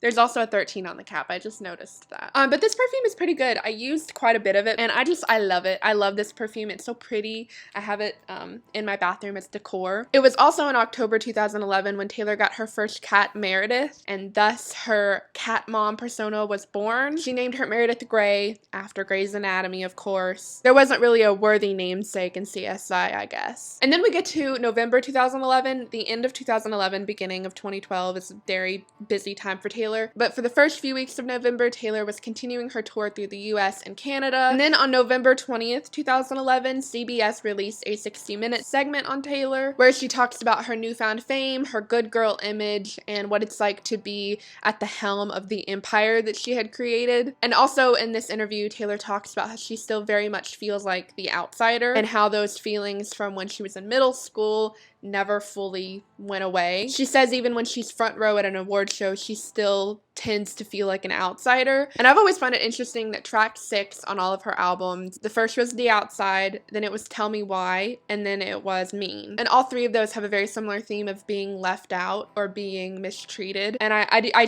think that's very interesting, especially with The Outside and Mean. They're very similar. But the reason I'm talking about it now is because it is something that comes up again, and I think that it's important to kind of mention when she talks about it. The end of the year was a very busy time for Taylor. It usually is. It's when award season is happening, and she was also still wrapping up her tour. And then on November 21st, 2011, which was also the penultimate show for the Speak Now World Tour, Taylor released the Speak Now World Tour live film. It has a CD full of the live performances as well as the DVD. It also says it has home movies and rehearsals for the Speak Now tour. I haven't watched this in forever.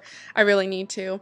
It also includes 2 covers Taylor did on the Speak Now tour. She would do a different cover every single night, and on the CD is Drops of Jupiter and Betty Davis Eyes, as well as Want You Back by the Jackson 5. I think those are the 3 covers that were included. I also forgot to show that I have these 2. This is the Holiday Collection CD, and this is the Beautiful Eyes EP. In 2016, when, again, spoiler alert, when Taylor was on hiatus, I made it my mission to complete my CD collection of hers.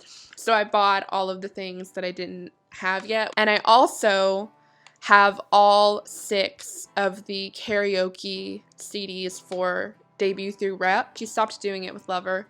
I don't think many people bought them. And then the next day after the Speak Now tour film was released on November 22nd, 2011, Taylor wrapped up the North American leg of the Speak Now tour. Then Taylor took a break from touring from November 2011 to March 2012, so we'll pick up back on the tour then. It was during this break when Taylor began straightening her hair all the time, and also in December 2011 is when the iconic Vogue photo shoot cover took place, which is where they were like, we're thinking about giving you fake bangs, and Taylor was like, go ahead and cut them for real, like actually give me bangs, and she's not looked back since. In early 2011, Taylor was named Billboard Magazine's Woman of the Year. She was the youngest person to ever get that title, and it was also the first of several times that she attained it. Then later in 2019, Billie Eilish won at the age of 19, I believe, or like 3 weeks shy of her 19th birthday, and we'll get there because there's actually a really cute Taylor Billy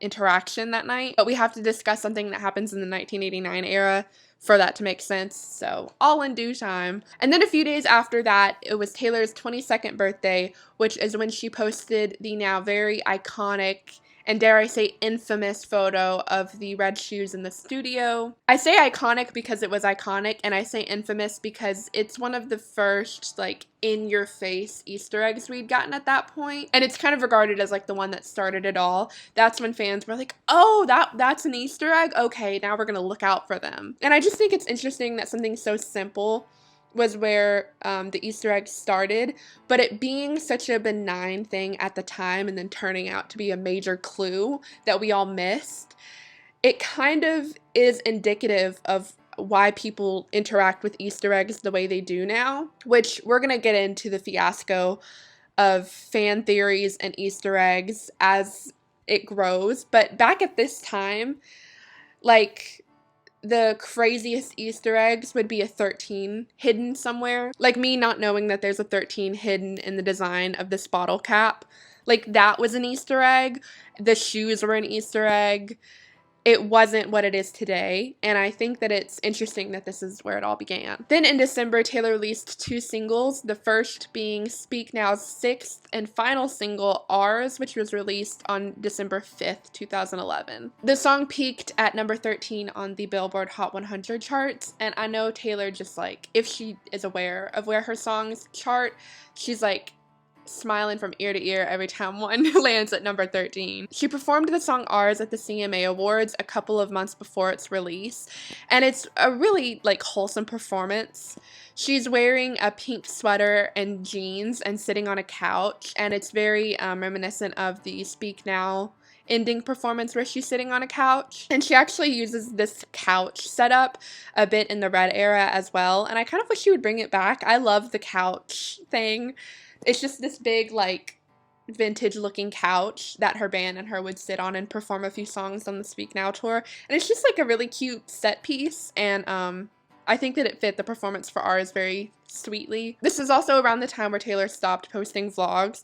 She would sometimes post videos of her playing with Meredith or, like, thanking the fans for something, but no more vlogs. And then just a few weeks later, on the day after Christmas, the song Safe and Sound by Taylor featuring the Civil Wars was released. It was released on the soundtrack for the upcoming Hunger Games movie that was slated to come out in March 2012. I really hope both of the songs she did for the Hunger Games soundtrack are both incorporated on Speak Now Taylor's version, because they're both so good. Like I said, Taylor attended very many award shows throughout 2011, winning more than she lost. To list all of them, I would be here all day, but the most notable ones was Top Country Artist and Top Country Album at Billboard Awards, Entertainer of the Year at the ACMs. She did a complete award sweep at the AMAs, and she also won several BMI awards and Video of the Year at the CMTs, not to mention a lot of, like, Nashville songwriting awards. So she won a lot in 2011. Now moving on to 2012. In January, we got the iconic Vogue photo shoot. This is also the first time we really see Taylor's style evolve and have more of a drastic, dramatic change. For most of her first 3 eras, not a lot changed in between them. I mean, if you look at a picture from debut to Speak Now, there's a notable difference. It's not like nothing changed, but for the most part, if you weren't a fan, it might be hard to discern from one era to the other. For the general public, it was kind of all the same when it came to looks. So it's in 2012 when we really see Taylor not only taking steps out of the comfort zone, but, like, pushing the envelope, pushing the edge of what people expected from her. And I think that it's really great to see. She was 22 at this time, and I think something that I really love about Taylor is that you really see that shift in her where she goes from, you know, a little girl is gonna see me wear this short dress, is that okay, to a little girl is gonna see me wear what I want, you know? And I think that that's really admirable. And then by February 2012, the Grammys were just around the corner, and Taylor did a lot of promo for the award show with LL Cool J, who was hosting that year. And this Grammy night is when Taylor did her legendary, iconic Mean performance, where in the bridge, she changes it from Someday I'll Be Big Enough So You Can't Hit Me to One Day I'll Be Singing This at the Grammys. And I personally love when Taylor changes lyrics like that. I didn't mention it during the Fearless tour because it wasn't really part of the timeline. But with several songs, Tim McGraw, She'll Change It, Fearless, She'll Change lyrics. It's a really fun, interactive part of her live performances. I love it when she ad-libs. Taylor was nominated in 3 categories that night: Best Country Song and Best Solo Performance, both for Mean, both of which she won, as well as nominated for Best Country Album for Speak Now, which she unfortunately lost to Lady A. On March 2nd, 2012, the movie The Lorax came out, wherein Taylor played the love interest Audrey. Taylor did quite a bit of press for this movie throughout 2012 alongside Zac Efron, who played the main lead in the movie. They went on Ellen together to promo the movie, and this is when they did the cover of Pumped Up Kicks, but they changed the lyrics to be like Ellen themed. And that video went super viral, and Ellen is continuously badgering the two about if they're dating. Also in March, the Speak Now World Tour picked back up, and Taylor toured through Australia for most of the month until it officially wrapped up on March 18th, 2012. This tour was wildly successful. It ended up earning well over $100 million and was the highest grossing female tour as well as the highest grossing solo tour of 2011. And this last leg in Australia is when we see the Speak Now tour with red era hair. With this tour, Taylor continued her tradition of bringing out many different special guests, from Jason Mraz, Justin Bieber, Nicki Minaj, Hayley Williams, Tim McGraw, and even James Taylor, who is her namesake. And then at the end of March, upon the release of the Hunger Games movie, Taylor's second single for the soundtrack was released, Eyes Open. Despite the song being very underrated, it's actually the highest charting song from the entire soundtrack, and it debuted at number 19 on the Billboard Hot 100 charts. The song, unfortunately, never got a music video. From here on out, while we're technically still in the Speak Now era, it didn't really feel like it. It was very clear that Taylor was in the direction of something new. Taylor had completely foregone the Speak Now aesthetic. She traded the curly hair for bangs and straight hair, the sparkly dresses for 1950s silhouettes. There was a marked change after the Speak Now tour ended, and that led to a pretty quiet summer in 2012. In May, Taylor was featured on a B.O.B. song, Both of Us. Also in May, she did an acoustic performance of Safe and Sound with the Civil Wars. In June, Taylor won some songwriting award, and it was presented by Justin Timberlake, and it gave us this iconic moment. And I guess if you're a singer and you live in Nashville, you're probably a songwriter too. Yeah, and I have 6 Grammys too. And then in July, she posted pictures of her cats. Nothing major. The end of the summer brought along with it the end of the Speak Now era, because on August 13th, Taylor held a live stream where she announced that she was coming out with a brand new album in October 22nd, 2012 called Red, and with that announcement, she also announced the album's lead single. So there we are. We're done with the Speak Now era. I've been filming for an hour and 40 minutes today. But now, let's talk about the shelves. So hello, welcome to Standing Me. This side is mostly unimportant and not Taylor related, but all of this is. Something very interesting about these shelves is I've been adding things to them as these videos have been going on. But these little blocks right here, I've been adding different ones because each one corresponds to a different thing to do with Taylor Swift. This is a guitar and this is a heart. Those are kind of like self-explanatory. But I added the 15 when we started talking about Fearless because there's a song called 15 on there. And I added this cat when I started talking about Meredith. So on the top shelf, we have the Lover journals. We then have this painting that I painted that kind of goes with like the Lover aesthetic. Evermore is spelled out with Scrabble pieces. Evermore is my favorite album. We then have a cat statue thing that just is fitting. We then have another cat statue thing that again is fitting. This cat is sitting on the red Taylor's version ring box from when I got the red ring, which I will be wearing come red era. We then have this little elephant guy. It has nothing to do with Taylor, but it fits the aesthetic, so it's there. And then on this shelf, the only Taylor nods is the heart block and this broken wine glass, which I don't even think you can tell is broken from over there. But that's a nod to right where you left me. And then here we have some dried dead flowers, which has 1 rose in it. So I added it there when we started talking about Speak Now because of the you gave you roses and I left them there to die line. Then on this shelf, it's pretty explanatory. We have the albums. This poster that I've had since 2010, the 13 block, and it has a little bird on it. These are Sharpies and gel pens in the color palette of Taylor's albums. Just kind of like a funny little thing. Then on this shelf, I have the Wonderstruck perfume box. I keep letters in it. And then I have this little arrow thing. That's a nod to the Archer, obviously. And then down here, I have some Taylor magazines, the Rep magazines, some Speak Now stuff, but you can't even really see that, so it doesn't really matter. I do also have a train down here, though, which is a reference to Taylor has mentioned trains very many times, so I thought that would be cute. This isn't really Taylor related, but it does feel on par with the Taylor aesthetic, especially Speak Now. I got it at Walmart for Christmas and I've just kept it up. So there's that. But anyway, that is the shelf situation. Keep an eye out on the shelves throughout the next few videos because I will continue to add to them. But anyway, if you've gotten this far in this video, thank you so much. I've had so much fun doing this. I will be back very soon with my next video, which will cover Red through Bleachella. And then the next part will cover Hiatus through Lover, and then the last part will cover Folkmore through Midnight. But all of that will be coming very soon, so keep an eye out for it. Feel free to subscribe or like the video if you enjoyed it, but regardless, if anyone other than future me does stumble upon this video, I hope you have a great day, and goodbye.